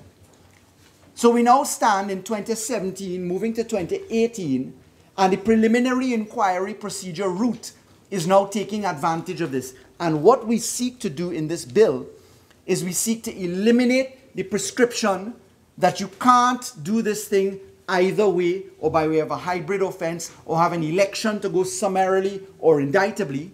And we remove the prescription against indictment only. And we now add, by way of an amendment to section 53(1), that you can take the offense as a hybrid offense, or you can go either way. Specifically in section 53(1), we propose that for a summary route, that you have the ability for the offense to be met with a prescription of up to $25 million, not in that language obviously, and 15 years imprisonment, and for the indictable route that the offense is met with prescription of $50 million and 30 years. Of course, these are limits set in law. It is open to the judicial officer to decide how it should be applied, and that is a maximum ceiling, not the automatic amount which you are met with. It is in judicial discretion to levy whatever the court sees fit in these circumstances. So, Madam Speaker, when we talk about this Proceeds of Crime Act amendment, and when we look to an anti-corruption package which is coming by way of legislation shortly, and proceedings and litigation which are afoot, and there are more to come, Trinidad and Tobago will be waking up to the mission of making sure that allegations of the perpetuation or the carrying of a crime are met with consequences in the shortest period of time. Madam Speaker, of course, money laundering and our performance indices in this area formed a core concept of observation in the mutual evaluation report. Specifically for those who would look, we're of course treating with effectiveness under immediate outcome 7. We're treating with recommendation 3 when we look to the money laundering offense itself. And of course, this area of money laundering, Madam Speaker, this definition of money laundering contained in section 45 of the Proceeds of Crime Act is really a dynamite to criminality in Trinidad and Tobago. The problem we have had in this country is that there is seemingly no consequence to criminality. And by putting these procedures as we do, married of course with the government's stated intention to abolish preliminary inquiries, as we will come to it shortly in the bill that has been carried over, we now see that you've got to close the gap between allegation and conviction.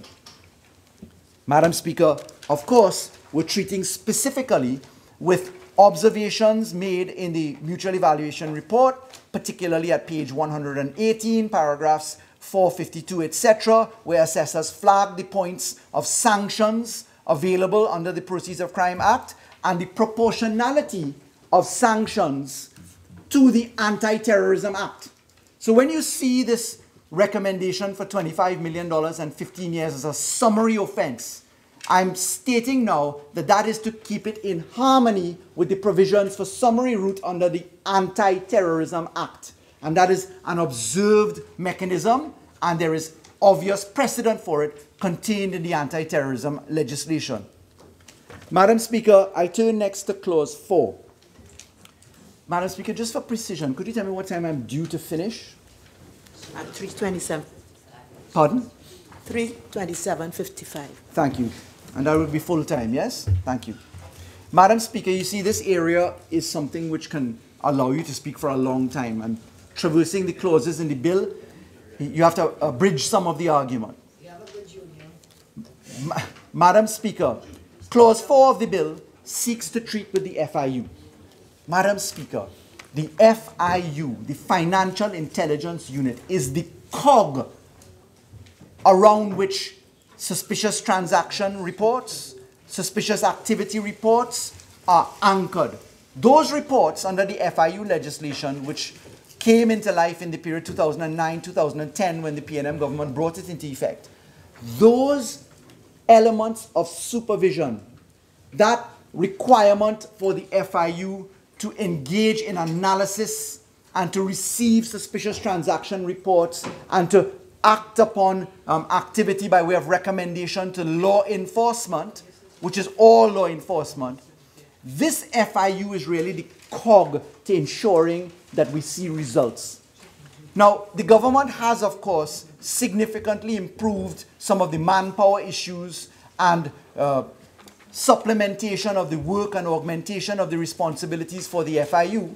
But the law which we seek to treat with here, which is really treating with 6 aspects of the law, the FIU legislation, and its regulations, we're seeking to take into law not only observations from the mutual evaluation report, but also improvements. Because, you see, this thing is a constant moving target.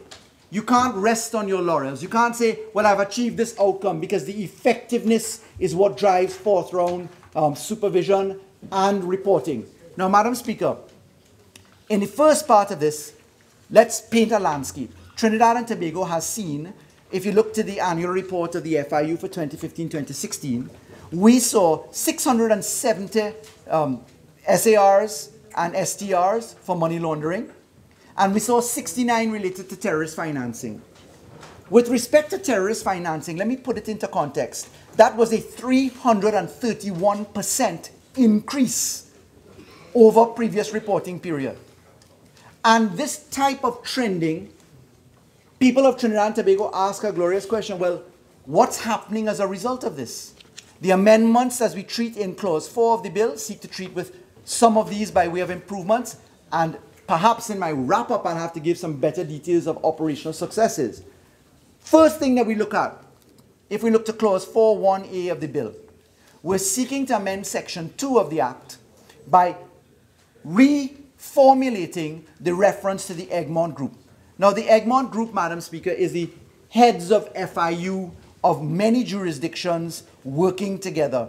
In fact, Trinidad and Tobago became a member of the Egmont Group on July 3rd, 2013, and the Egmont Group is one which comprises literally every serious player for financial intelligence units around the world.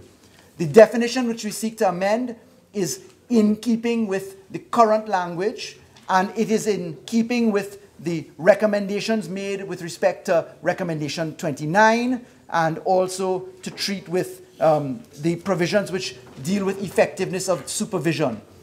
Madam Speaker, the Egmont Group is 152 financial intelligence units, and the need to be in exchange by way of reciprocal treatment, by way of spontaneous reporting, by way of requests, etc., is treated with in further amendments which we come to.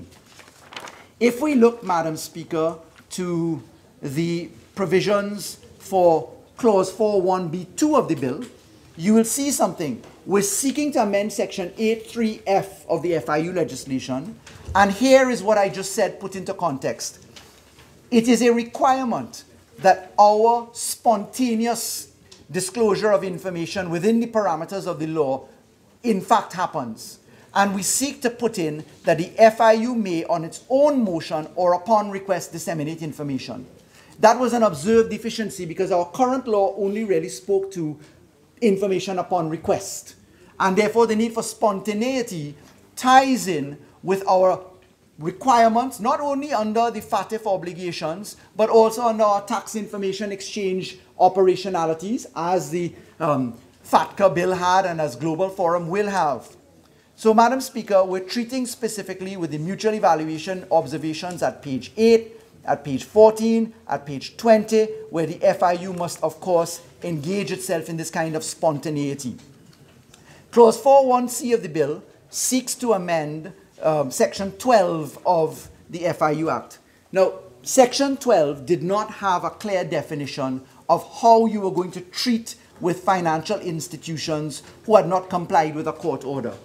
Again, in the effort to make this thing more meaningful, to have a consequence close to an eventuality, the government sought to introduce, and we have it here at Clause 4.1c of the bill, the fact that the financial institution or listed business which refuses to comply with an order under subsection 1 commits an offense and is liable on summary conviction. Again, to make the passage of this thing an easier process. Of course, Madam Speaker, this summary offense and the process by which it flows makes for better operationality of the FIU in its defined purposes at Section 8 in particular of the Act and Section 11 of the Act. Clause 4.1d of the bill seeks to amend Section 17 of the FIU Act. And in that, we're seeking to insert the current language that jurisdictions use with respect to anti-money laundering or counter-financing of terrorism. And we seek to amend the language by instead putting the more modern formula of jurisdictions that have strategic anti-money laundering and counter-financing of terrorism deficiencies. Because we have moved away from the old language as non-compliant or not sufficiently compliant. As we go through these evaluation processes, the compliance complexity has now moved us away from the old description, and therefore, so that we don't just blanket deal with people in a prejudicial fashion, we must put in these shades of color as this language allows. Madam Speaker, we're seeking as well to allow for the FIU to publish notifications coming from the FSRBs, that's the FATF-style regional bodies, there are 9 of them. It anchors back to how the whole system works. FATF only has 37 members. It speaks for those 37. The other 153 members come from the FSRBs, the FATF-style regional bodies, and therefore we have sought to allow for the publication specifically to meet the criterion with respect to high-risk countries, as I've outlined in the recommendations and immediate outcomes.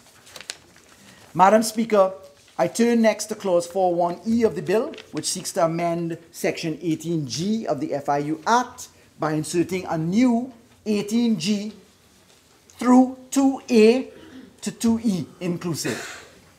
What does that mean? Clause 18, Section 18 of the FIU Act treats with how we deal with the aid to compliance under Section 18F in particular of the FIU Act. Now, this is anchored to something called desk-based reviews.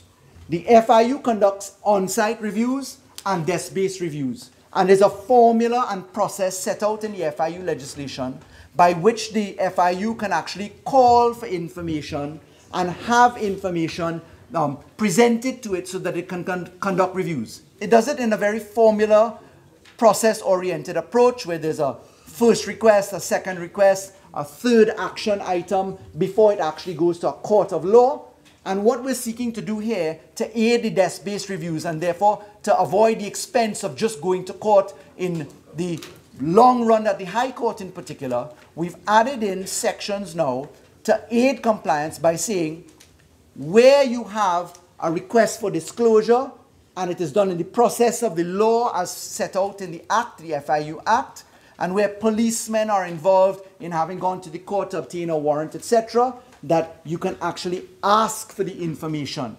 But we have been very careful in our prescriptions to the Parliament because we recognize that we cannot offend against the right against self-incrimination, which is, of course, a constitutionally entrenched right, and therefore we put in Section 2E, as it's now proposed to be inserted, that nothing in this section shall be construed as requiring any person to give any information which may incriminate him, therefore avoiding any form of derogation away from entrenched rights as they exist in the Constitution. Very interestingly, in 2D, we add that a person who, when required to give information to a police officer in the exercise of his powers or the performance of his duties under the section, knowingly gives false or misleading information to any such police officer, that person is liable on summary conviction to a fine of $10,000 and imprisonment for 12 months. You see, what has been missing in the FIU is the ability to have teeth and consequences, and therefore the vast majority of entities are not reporting in the fashion that they should. Madam Speaker, I see my time is expiring quickly. Clause 4.1f of the bill seeks to amend Section 27 of the FIU Act. In that, we are treating with a very important aspect. That is an amendment to the law so that we have an exception to the application of Section 63 of the Interpretation Act, which would confine you to only $500 in penalty if you breach a rule. Of course, that is accepted by the fact that the law can prescribe otherwise, and what we're seeking to do is to provide for the fact that you can do not only summary, because some of these financial intelligence regulation aspects are very serious matters, and the DPP may well want to proceed indictably as opposed to only summarily, and therefore to give better proportionality in the law and reasonableness, we propose the amendments to allow for either way, indictable or summary, and for an improvement in the value of the offence so that it is in fact a deterrent to non-compliance. Madam Speaker, when we look to the FIU regulations themselves, we're seeking to treat basically with the manner in which the law provides for the dissemination of information. That is in relation to Regulation 19.1. We're seeking to treat with the manner in which financial institutions and listed businesses, etc., the manner in which they report. That's in relation to Regulation 26.1(d)(2).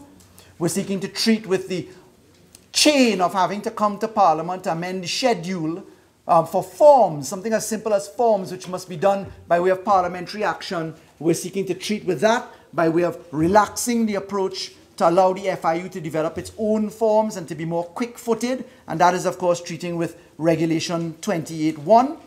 And we're also seeking to amend Regulation 29, which reduces the time frame for... Kindly give way because your time is running out, but I would be very grateful Please. if you could just to clarify Clause 6, because you're only on the FIU and you still have to get to exchange control. Clause 6, if you can let us know what this is happening, because I see you're saying you cannot carry on your person when you're traveling more than... Coming to that. Thank you. Good. Thank exactly you. a couple of minutes.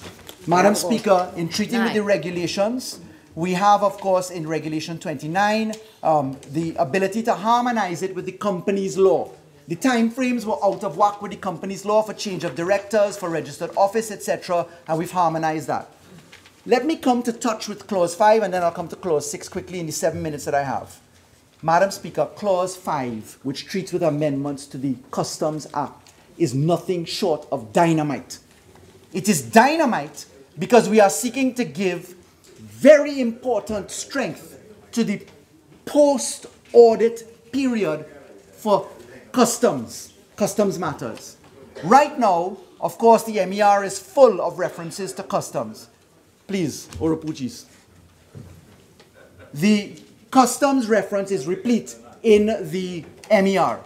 When we look to the customs laws, and we recognize that Trinidad and Tobago relies on customs to administer anti-dumping, value-added tax, excise general, liquor licensing, breweries, spirit and compounds, registration of clubs, petroleum taxes, free zones, etc. When we look to this, Madam Speaker, customs is the 4th largest contributor to the revenue of Trinidad and Tobago. $4.15 billion last year came from customs. But Madam Speaker, we have a hole in the law. We have an inability for the customs agencies to actually effectively implement their supervision because the period for record keeping was too small. There was no offense for the failure to keep records. There was therefore no associated right to approach the tax appeal board to go for enforcement for failure to keep records. But more particularly, we were underutilizing the post-audit period. And what we have done in this law is to allow for the Customs Authority to not only prescribe the timeframes in harmony with that which we do in the Income Tax Act, which is to take it to 6 years. So you're bound to keep your records for 6 years, not only the consignee or the importer, but also the customs officer. But you're also required to produce the information within 30 days. And if you can't do it within 30 days, such period as may be extended, but for not more than 3 months. Of course, that is a ruling position. So we're tightening the time frame for compliance. And very importantly, we are allowing, for the first time, the Customs Authority to go into the Tax Appeal Board to seek enforcement of its rights. Madam Speaker, we have also sought in the customs amendments to treat with the mechanism by which the customs leveraging position is improved by having the consequence of not delivering consignee goods, etc., tightened up. And very importantly, we are producing an offense, Madam Speaker, which is a very important item. We're producing an offense for failure to comply with the disclosure provisions. Madam Speaker, that simple offense is one which can radically transform not only revenue collection, it's not that. It can inform the processes by which the country can eradicate criminality. Importation of cash, importation of goods which never see customs, importation of matters which Trinidad and Tobago may have with guns, etc., found in containers and provisions. But Madam Speaker, I want to say that these amendments are in line with the Legal Affairs Committee of CARICOM, and they come out of the model legislation, so we have ample precedent to treat with the recommendations that are now before us, and Trinidad and Tobago has, of course, been a participant in that. I'll come to Clause 6, 4 minutes and running. Clause 6, Madam Speaker, which treats with BNIs, which is bearer note instruments. Let me explain what a BNI is. A traveler's check, a bond which is payable to the person who holds it, i.e. no name endorsed upon it. Those are bearer negotiable instruments. There was a loophole in our exchange control laws, particularly in Section 22 and Section 23, and we did not treat with these instruments the way we should have, because they should be treated as cash. Cash is in fact a dollar bill, whatever currency it is a bearer note of some sort. And that can be value immediately transferable by the person who holds the cash. Similarly, bearer notes fall into that category, so we're plugging the loophole of the treatment of bearer negotiable instruments by putting them into the relevant supervisory control. You can't import bearer negotiable instruments unless the central bank tells you you can. That's the first one. Secondly, we make exceptions and we marry them exactly to the treatment of cash. So we're not going any further than the treatment of cash mechanism, where we say, for instance, no more than 20,000 TT, under 20,000 TT dollars, you can bring it in. Over 20,000 TT dollars, you must declare it. It's if you don't declare that you're liable to the provisions of Section 212, 213, 214 of the Customs Act, where you can have forfeiture, etc., or you go down to 286, etc., where there are enforcement mechanisms in the customs laws of Trinidad and Tobago, which are pre-1962 laws, I might add, but which work quite well. The problem, Madam Speaker, is that we have not been filling the gaps consistently as a country. This area is massively important to Trinidad and Tobago. We're seeking to comply with material deficiencies so observed in our fourth-round mutual evaluation process. We're seeking to marry it to our anti-corruption agenda. It is a direct dynamite to criminality, Madam Speaker. It allows for an equaling of forces for the first time possible, because it's only if you have sanctions and consequences which are meaningful to the cogs that actually carry out the law, customs, FIU, etc., that we're going to see some change in attitude in our country. Madam Speaker, I think that this bill is one which can be easily supported. I look forward to the views and recommendations of those opposite, and I beg to move. Honourable members, I shall now propose the question for debate. The question is that a bill entitled An Act to Amend the Mutual Assistance in Criminal Matters Act, the Proceeds of Crime Act, the Financial Intelligence Unit of Trinidad and Tobago Act, the Customs Act, and the Exchange Control Act be now read a second time. Member for Caroni East. Thank you, Madam Speaker. Madam Speaker, if I'm not mistaken, this bill that we are debating today was introduced in the House of Representatives, I believe, on early 2017. And I didn't hear the Honorable Attorney General indicate what happened between then and now. What was the reason for the lapse and the reason for it coming down now in a hurry?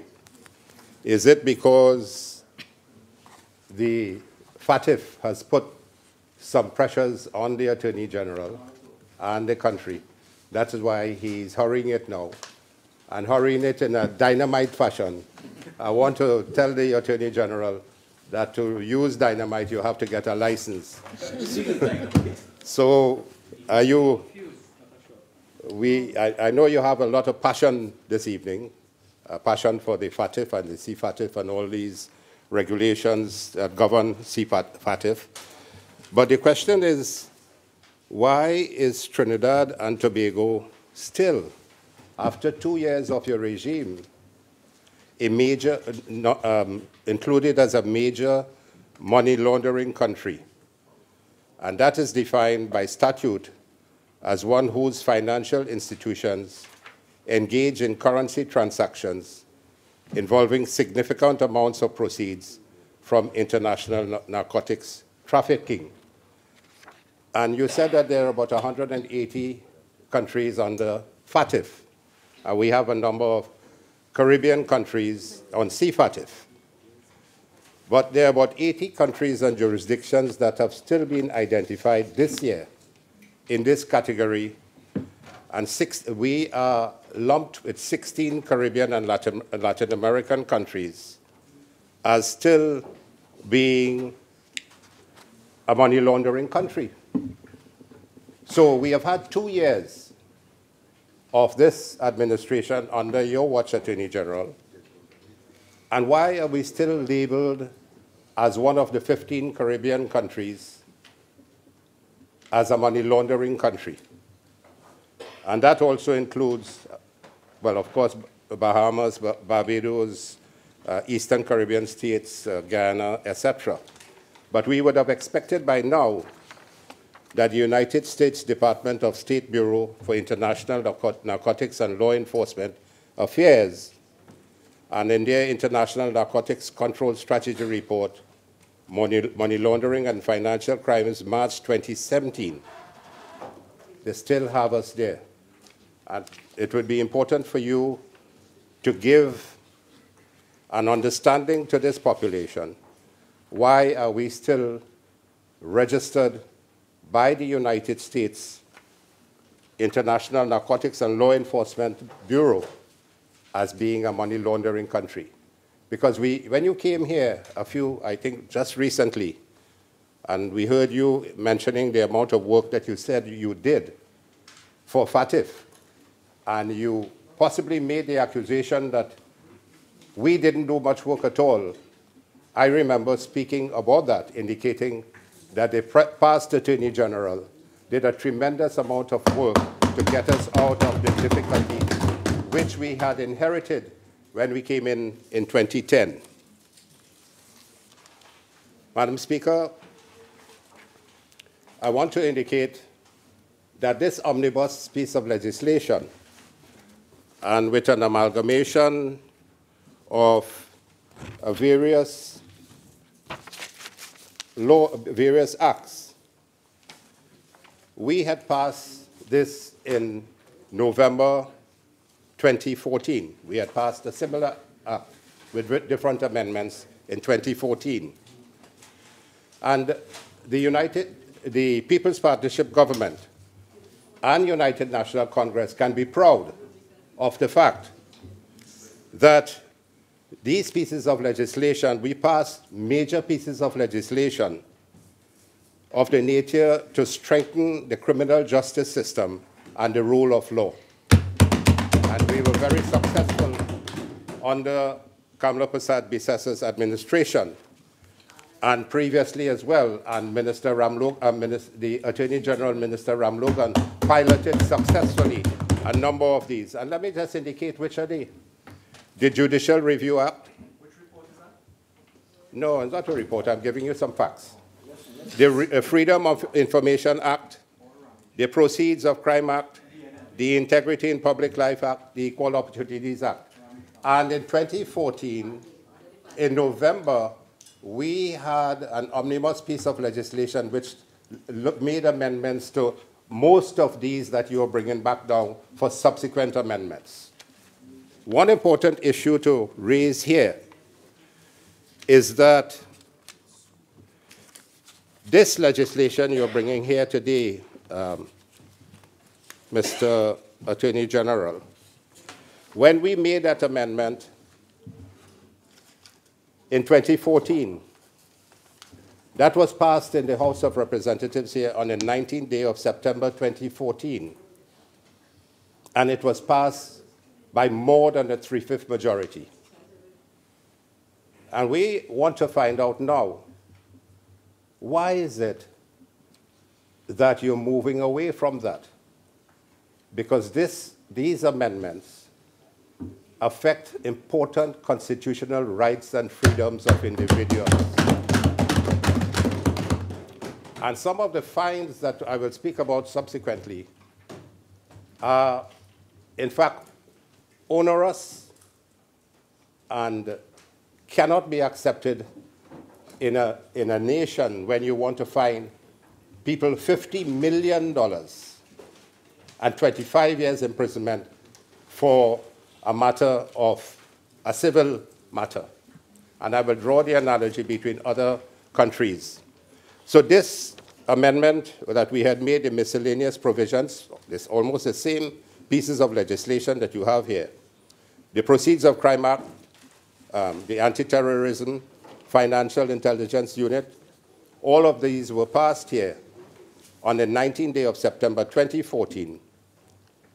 And I want to just read to remind you that it is hereby certified that this act is one, the bill for which has been passed by the House of Representatives, and that the final vote thereon in the House has been supported by the votes of not less than 3/5 of all the members of this House, that is to say, by the votes of 36 members of this House. So we brought similar piece of legislation in 2014, and it was passed by more than 3/5 majority.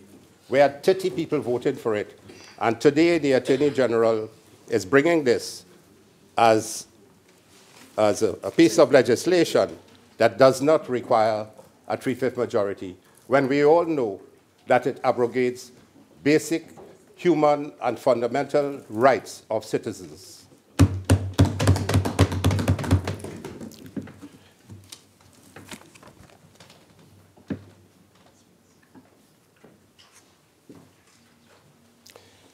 Later on, I will come to certain areas of this bill. Why is it that you want to remove or surrender the protection that Section 22(2)(k) gives to the citizens of this country? Why is it that you want to remove this protection? And what is the utility in making money laundering a summary offense when you know fully well that the magistrate's court cannot deal with matters? If the High Court cannot deal with the matters, and you say that the magistrate's court, now you want to bring it as summary, into the summary courts, you're in fact doing nothing to assist the situation. You have to strengthen what is happening in the higher courts rather than trying to bring. Could you imagine, while I'm on the point, Attorney General, you know that these types of money laundering cases and so on will involve major documents and volumes of documents. And that is why of the 17 cases you said people charged with money laundering in 6 years, cops to provide data. These things cannot be done in an easy manner in a magistrate's court. And where is the competence of the magistrates to deal with the issues of money laundering? So therefore, bringing this as in the summary court and bringing summary convictions in addition to indictable offense convictions, I think you are not going anywhere with it, and you're dancing top in mud. So this aspect of our summary courts, they are not equipped to deal with money laundering prosecution because you do not have the proper facilities, you do not have the resource personnel, and it will fail. And the courts are also not physically capable. You know that in San Fernando Magistrates Court, they run on a shift system already. That is true. So how, with that type of weakness and ineffectiveness and inefficiency in the magistrates court system, where you have to have a court running on shift, how are you going to implement these matters from a money laundering perspective and have it done successfully? And you yourself said that out of these 17 charged with money laundering in 6 years, not one of these has been successfully prosecuted. Not one has been successfully prosecuted. The other area I want to speak about why are we giving the FIU the power to share information on its own motion. That was a power it never had before. You're giving the FIU a power to share on its own motion. And I'll come to that in more detail pretty shortly. Your bill, which you have brought, is to amend a number of pieces of legislation, about 6 pieces. The Mutual Assistance in Criminal Matters Act, Chapter 11, the Proceeds of Crime Act, otherwise known as POCA, Chapter 11, the FIU of Trinidad and Tobago, Chapter 72, Customs Act, Exchange Control Act, Exchange Control Import and Export Order, 1993. But the research shows that these 6 pieces of legislation affect really 10 major acts. 10 major areas are being brought into this bill.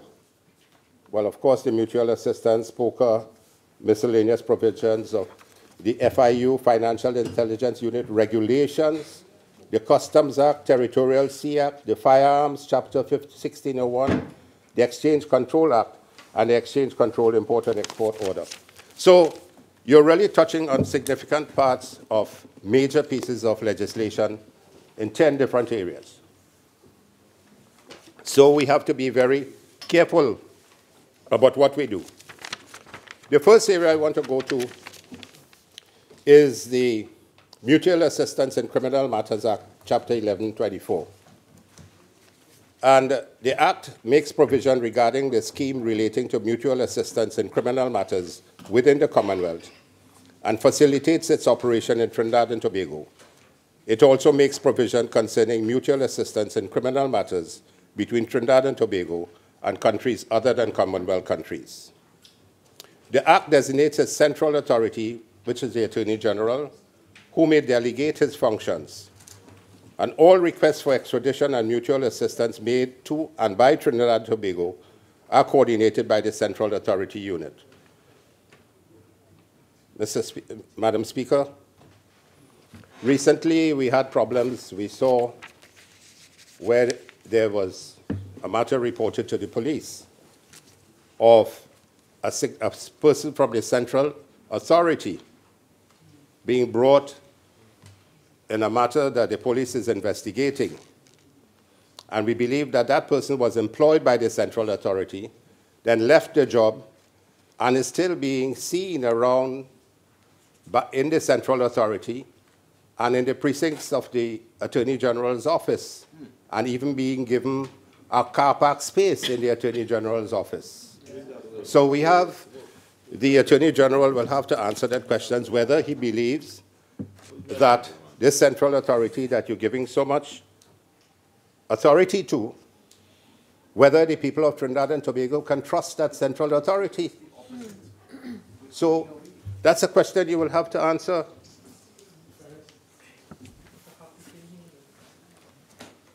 And what you are now giving that central authority, why are you removing one of the 10 areas from that central authority? You have picked out, there are 10 areas that you have decided to pick out.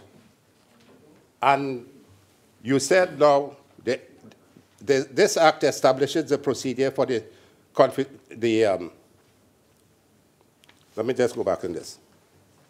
Clause 2 of the bill proposes to remove one of the many powers granted to the central authority by deleting section 22, subsection 2K of this act, which empowers the authority to refuse a request that relates to a criminal offense under the tax laws of a Commonwealth country.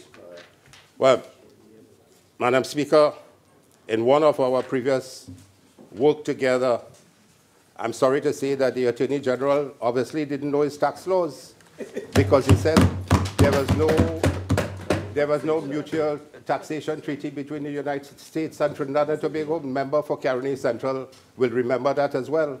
And it is the member for Diego Martin Northeast had to remind him that there were tax laws with a mutual treaty between Trinidad and Tobago and the United States. So yes, Attorney General, you had given wrong information at that time. So how can we trust you with giving information about tax laws in Trinidad and Tobago when you didn't know a basic fundamental issue like that? Under Section 22(2)(k), it states that a request for assistance under the Act, duly made by a Commonwealth country, shall be refused if, in the opinion of the central authority, the request relates to a criminal offense under the tax laws of a Commonwealth country, save that the assistance may be granted if the offense is committed by way of an internationally incorrect statement, and so on. But why you would know about a judgment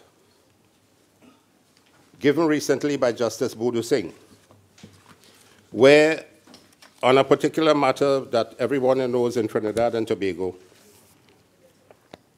in the High Court, CV 2010-04144, between two individuals and the Attorney General. And on that, the Justice indicated that the decision of the Attorney General to order the extradition of the claimants to the United States of America is quashed. It is declared that the appropriate forum to try the claimants in relation to the award of contracts for the construction of the Piaco Airport, and in particular contracts CP9 and CP13 in Trinidad and Tobago. It is declared that it will be unjust, oppressive, and unlawful to order the extradition of the claimants, and that extradition is debarred by the operation of Section 16(3) of the Extradition Act of Trinidad and Tobago. Having regard to my clear finding on this issue, I do not think it necessary to make an order of prohibition. The effect ought to be the same. Finally, he indicated the defendant must pay the costs of the claimants. The claimants were Ishgal Baransing and Steve Ferguson, and the defendants were the Attorney General.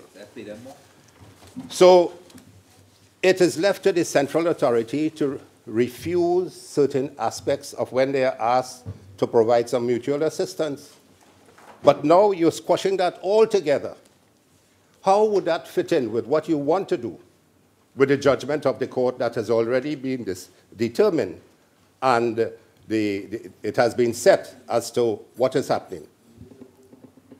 You want to pass legislation, but it has already been determined in the High Court that not all cases of mutual assistance must be given.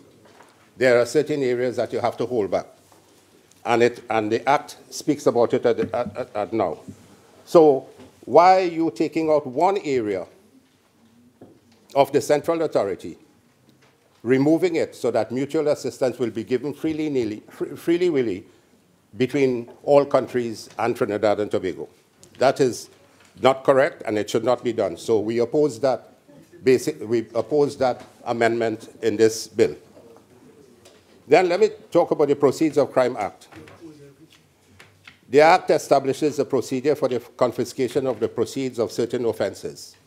The Act now also contains provisions related to the criminal offenses of money laundering, which were added in 2014 by us under the miscellaneous provisions omnibus bill and made into an act.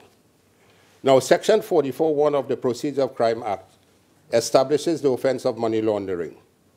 Section 44(2) makes the offense an indictable offense, and Section 45 defines the offense of money laundering as when a person knows or has reasonable grounds to suspect that property is criminal, and so on. Under that, we hear today, we hear every day, in and out of this Parliament, words being spoken by the Attorney General, by the member for Port of Spain South, that we're coming for you. We're coming for you on the follow the money. We're coming for you on money laundering issues every day. So what?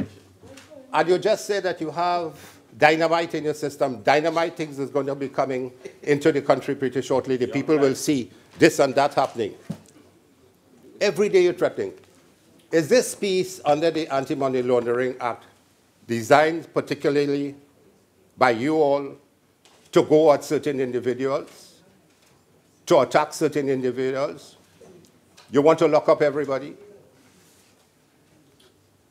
So you all have to give some explanation on this. Every day. Every day. So this issue of the Proceeds of Crime Act, and when they confiscate your property, they're giving that property across to a permanent secretary in the Ministry of National Security. And that permanent secretary decides how much money they're releasing for you to fight your case. So they take everything from you that you work your life for. They concoct some stories. They charge you under money laundering. Then they seize your property. They put it in the hands of the permanent secretary of the Ministry of National Security. And the Ministry of National Security say, I ain't giving you no money to fight your case. So how you will fight your case without lawyer's fee? They ain't giving you no money. So you have to make a jail. So you putting it in the law now? You putting it in the law, it's not the court. We know fully well what you all are doing. I went through that, you know. I went through that in 2002. Member, Member, I just want to ask you to stick to the amendment that is before us. Okay? Please continue. And listen to this, Madam Speaker.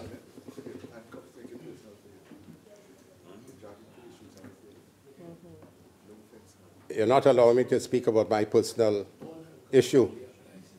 Because I'm speaking about... If it relates to what is here, and you haven't made the connection. The law is draconian, it is oppressive, and it's against the fundamental rights and freedoms of individuals.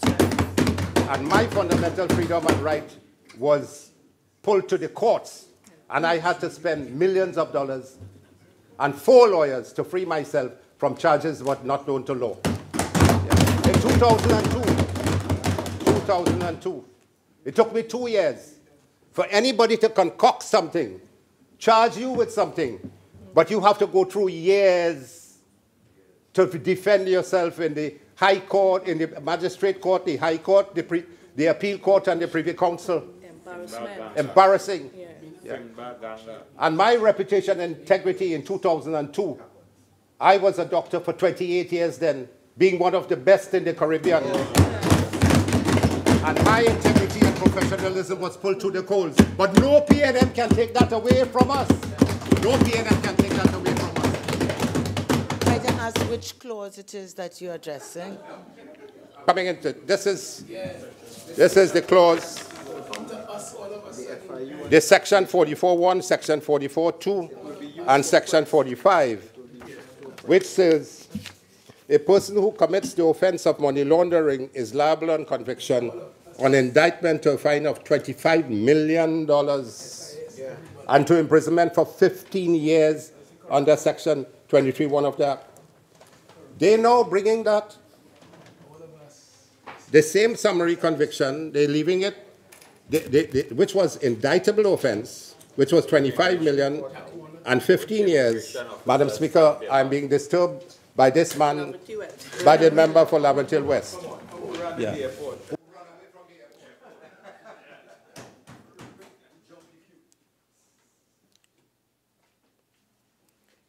Member for Caroni East.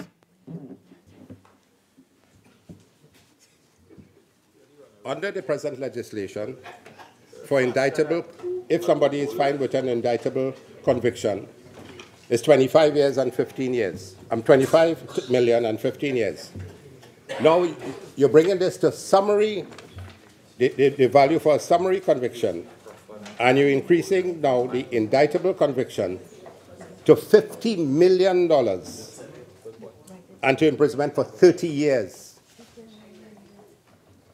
So my point, Madam Speaker, people concoct something, and you have a pliable system in Trinidad and Tobago, where you go through the courts, you're fined and you're convicted, and you have to end up in jail for 35 years and pay $50 million on something that is concocted and trumped up with charges in a system that is inefficient and a system which is pliable and can be used by the state to go against people. The next area I want to go to is the FIU.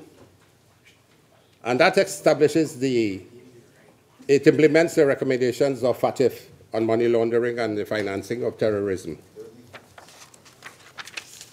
And in carrying out its functions, the FIU must engage in the exchange of financial intelligence and information with members of the Egmont Group. And we will agree with you on that Clause 4 of the bill proposes to change the definition of Egmont Group found in Section 2 of the Act, and now is being changed to subscribe to the Egmont Group Statement of Purpose and its principles. We have no quarrel about that. That is reasonable.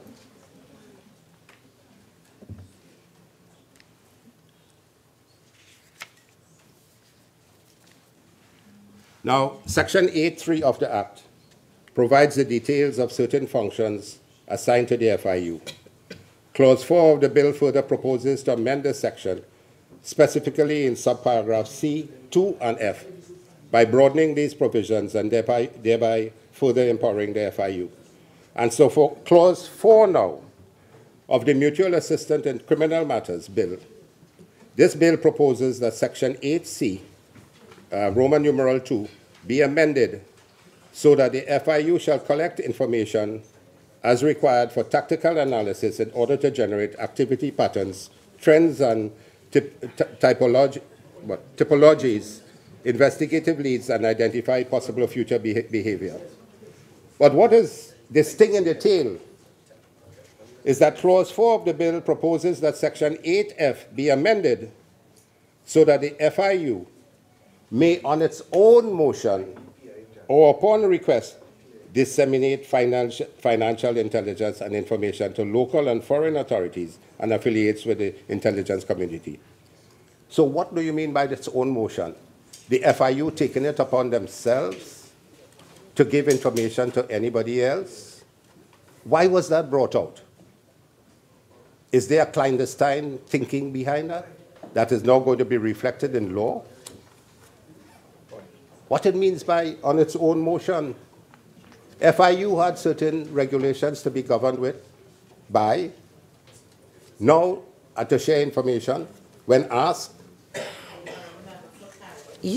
Your original 30 minutes are now spent. You're entitled to 15 more minutes if you wish. You may proceed. Thank you. So we want an answer. What do you mean by the FIU on its own motion? Now, let's look at another area.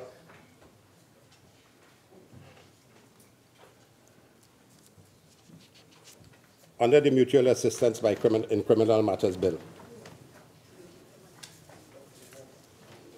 You have Clause 4 of the bill proposes to amend so that it reads, the FIU shall publish as frequently as is necessary by notices in the Gazette and at least 2 newspapers in daily circulation in Trinidad and Tobago, a list of the countries identified by the Financial Action Task Force as jurisdictions that have strategic anti-money laundering and counter-financing of terrorism deficiencies.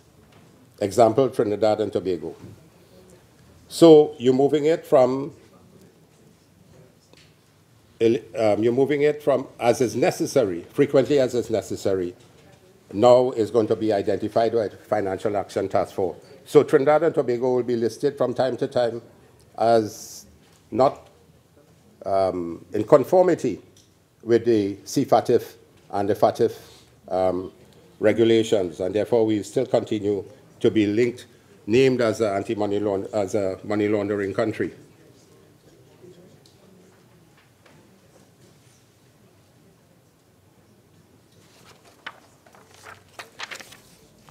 Now, this is a very critical and important area, where the FIU can work with a warrant under subsection 2 and the FIU can ask for a warrant and may include the requirement to provide a police officer with any information or any explanation on any information in accordance with subsection 1B. And it goes on to say, 2C, without prejudice to any other written law, a person commits an offense and is liable on summary conviction to a fine of $10,000 and to imprisonment for 12 months. Who, A, willfully obstructs a police officer in the exercise of his powers or the performance of his duties under this section. B, willfully fails to comply with any requirement properly made to him, which is a police officer, by any such police officer. And C, without reasonable excuse, fails to give such police officer any other assistance which he may reasonably be required to be given for the purpose of exercising his powers or performing his duties under this section. So FIU now gives the interaction of the individual who is being questioned to be a police officer comes and serves a warrant. He may say that you are in fact resisting, you're willfully obstructing him in the exercise of his powers or the performance of his duties under this section, and you end up being charged. Now tell me, in today's scenario, when you see police officers being involved in negative and deleterious issues in the country and before the courts on a regular basis, how can we trust a system where a police officer can come and say, he has obstructed me in the performance of my duty and in the exercise of my powers. He did not comply with any requirement properly made by the police officer. So he lays a charge is laid against you for not complying, for obstructing, and failure to give the police officer any other assistance. That can happen right there. So in today's setting in Trinidad and Tobago, should we be passing legislation to give police officers that authority so that any one of us, it could be happening on their side, our side, a general population, you tell a police officer X, he says Y, and he says you obstruct him. You didn't give him the information, and you are charged. No, you're charged and you fine $10,000, and so on. So we want answers to that. Whether the FIU should be working with the police department in a way that this bill means it to be done. Now, another point, Section 27 of the Act provides that the minister may make regulations necessary for carrying out or for giving effect to the Act, and those regulations shall be subject to the negative resolution of Parliament. We don't want no negative resolution of Parliament.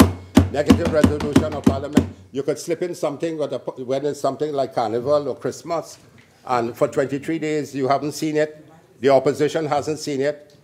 Bring the resolutions here and we will deal with it by discussion.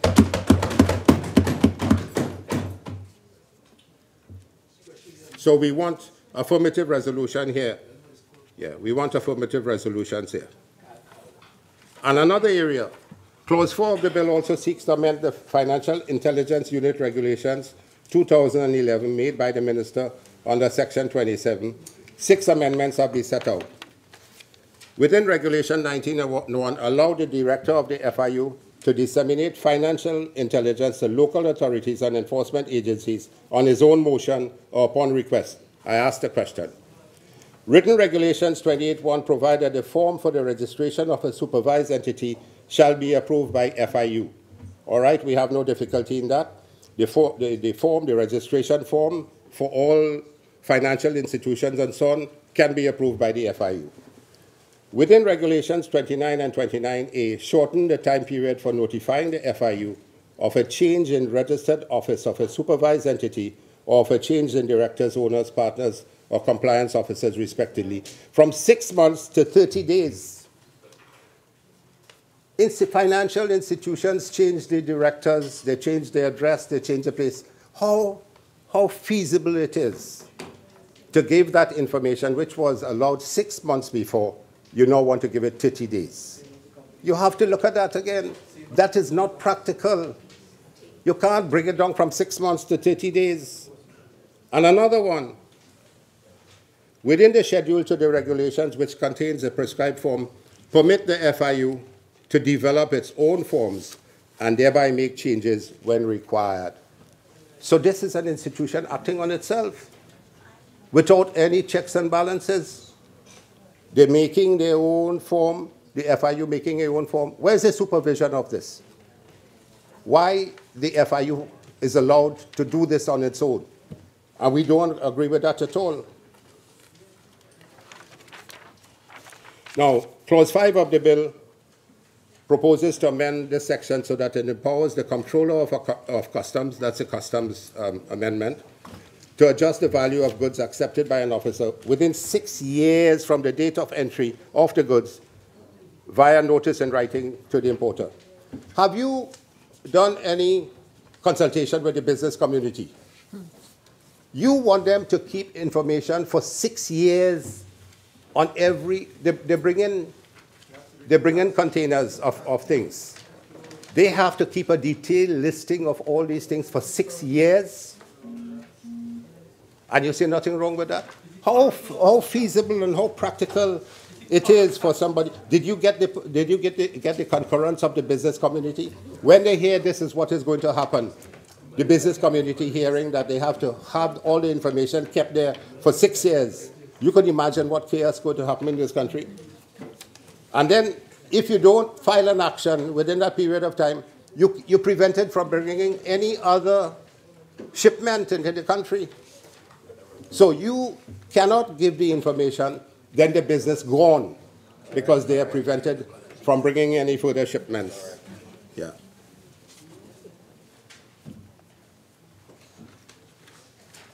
Madam Speaker, how much time do I have again? None. Just under 6 minutes. 3 minutes. Six. Now, they talk about importation of firearms and areas related to firearms. And they want to put regulations and so on, that's fine. But I want to ask, what is the government doing? What is the Minister of National Security doing? Is only talk and old talk on a daily basis and come and give professorial discussions and can't do anything from a practical perspective to get the crime down. We will do this, we will do that, we will do that. What are you doing about the children who are having rifles, long-range rifles, and on Facebook? But you come in with legislation to ban certain things from coming in. It is already coming in the country. So what are you doing about it? Absolutely nothing.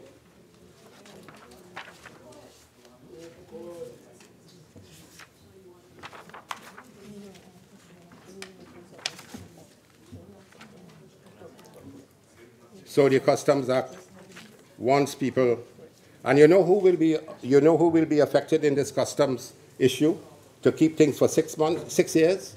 It requires every importer, exporter agent, custom broker, custom clerk, warehouse keeper, operator of a port, transit shed, those who are operating in a transit shed, sufferance wharf, conducting transactions under this act or any other customs law, to keep or cause to be kept all books, records, documents, and other information related to the transaction for certain periods of time. So the question on Clause 6 was answered.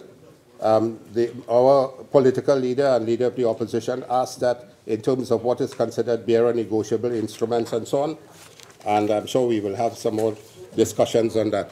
But from my knowledge, in terms of, is it something new?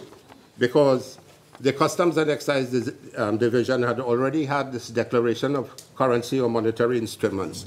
But the real question is, why has the central bank got to be involved in this? So anything you're bringing into this country, monetary instrument, anything that you're sending out of the country, monetary instrument, the central bank must get the information. Yeah. At the moment, it's the banks. The banks have to deal with it. Why have the central banks have to deal with this now? So that the government will get to know who has what, who is bringing in what, who is sending out what. Yeah, that is the implication. tobacco, what is going on. So, Madam Speaker, to summarize this, we say there has not been enough or has been no consultations on this issue. The business community, the Criminal Bar Association, the Law Association need to be consulted on this, which we did in the 2014 legislation. We say that you cannot pass this legislation with a simple majority. This needs at least a 3/5 majority because it abridges the certain fundamental constitutional rights of citizens. These fines and so on are onerous. And that interferes with Section 5(2) of the Constitution.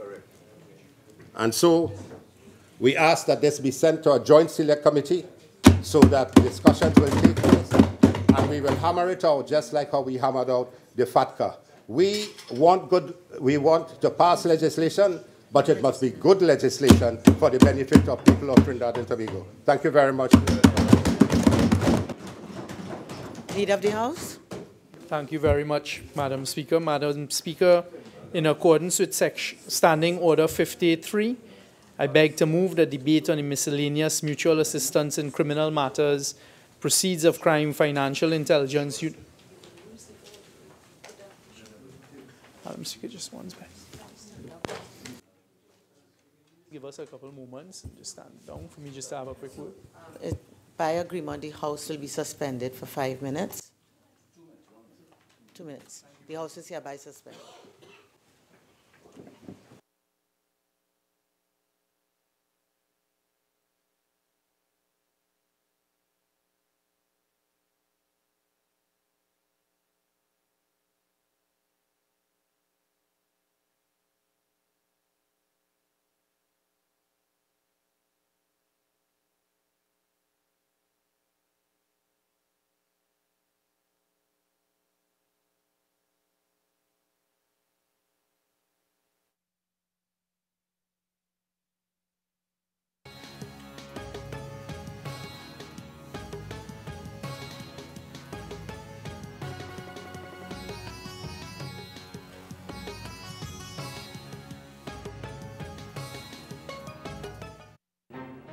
The introduction of the universal adult suffrage for the first time in Trinidad and Tobago was for the 1946 general elections and county council elections.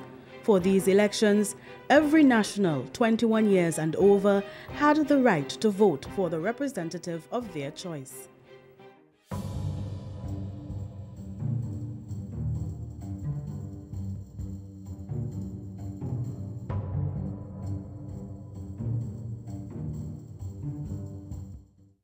The enthusiasm surrounding the first elections in Trinidad and Tobago under universal adult suffrage was palpable.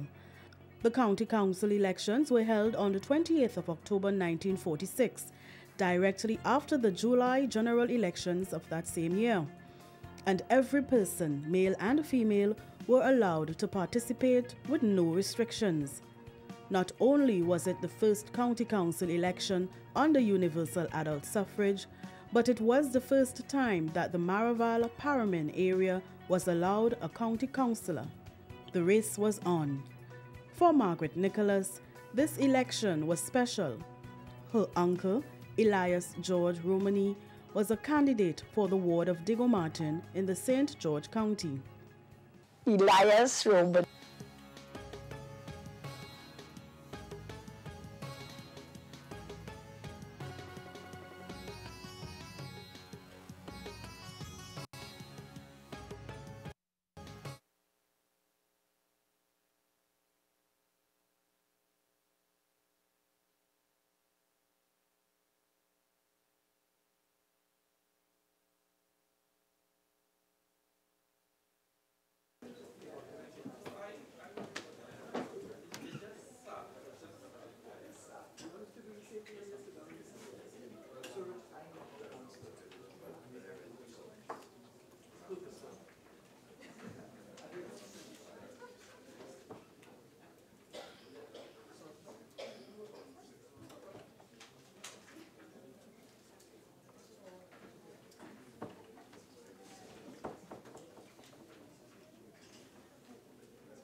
Leader of the House.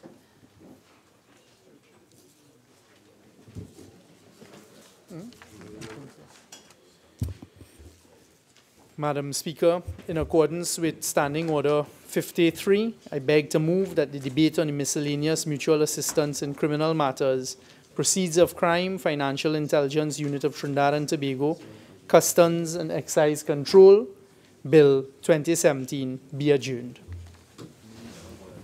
Honorable members, the question is that a debate on the miscellaneous mutual assistance in criminal matters, proceeds of crime, financial intelligence unit of Trinidad and Tobago, customs and exchange control bill 2017 be adjourned. Those in favor say aye. Aye. Those against say no. I think the ayes have it.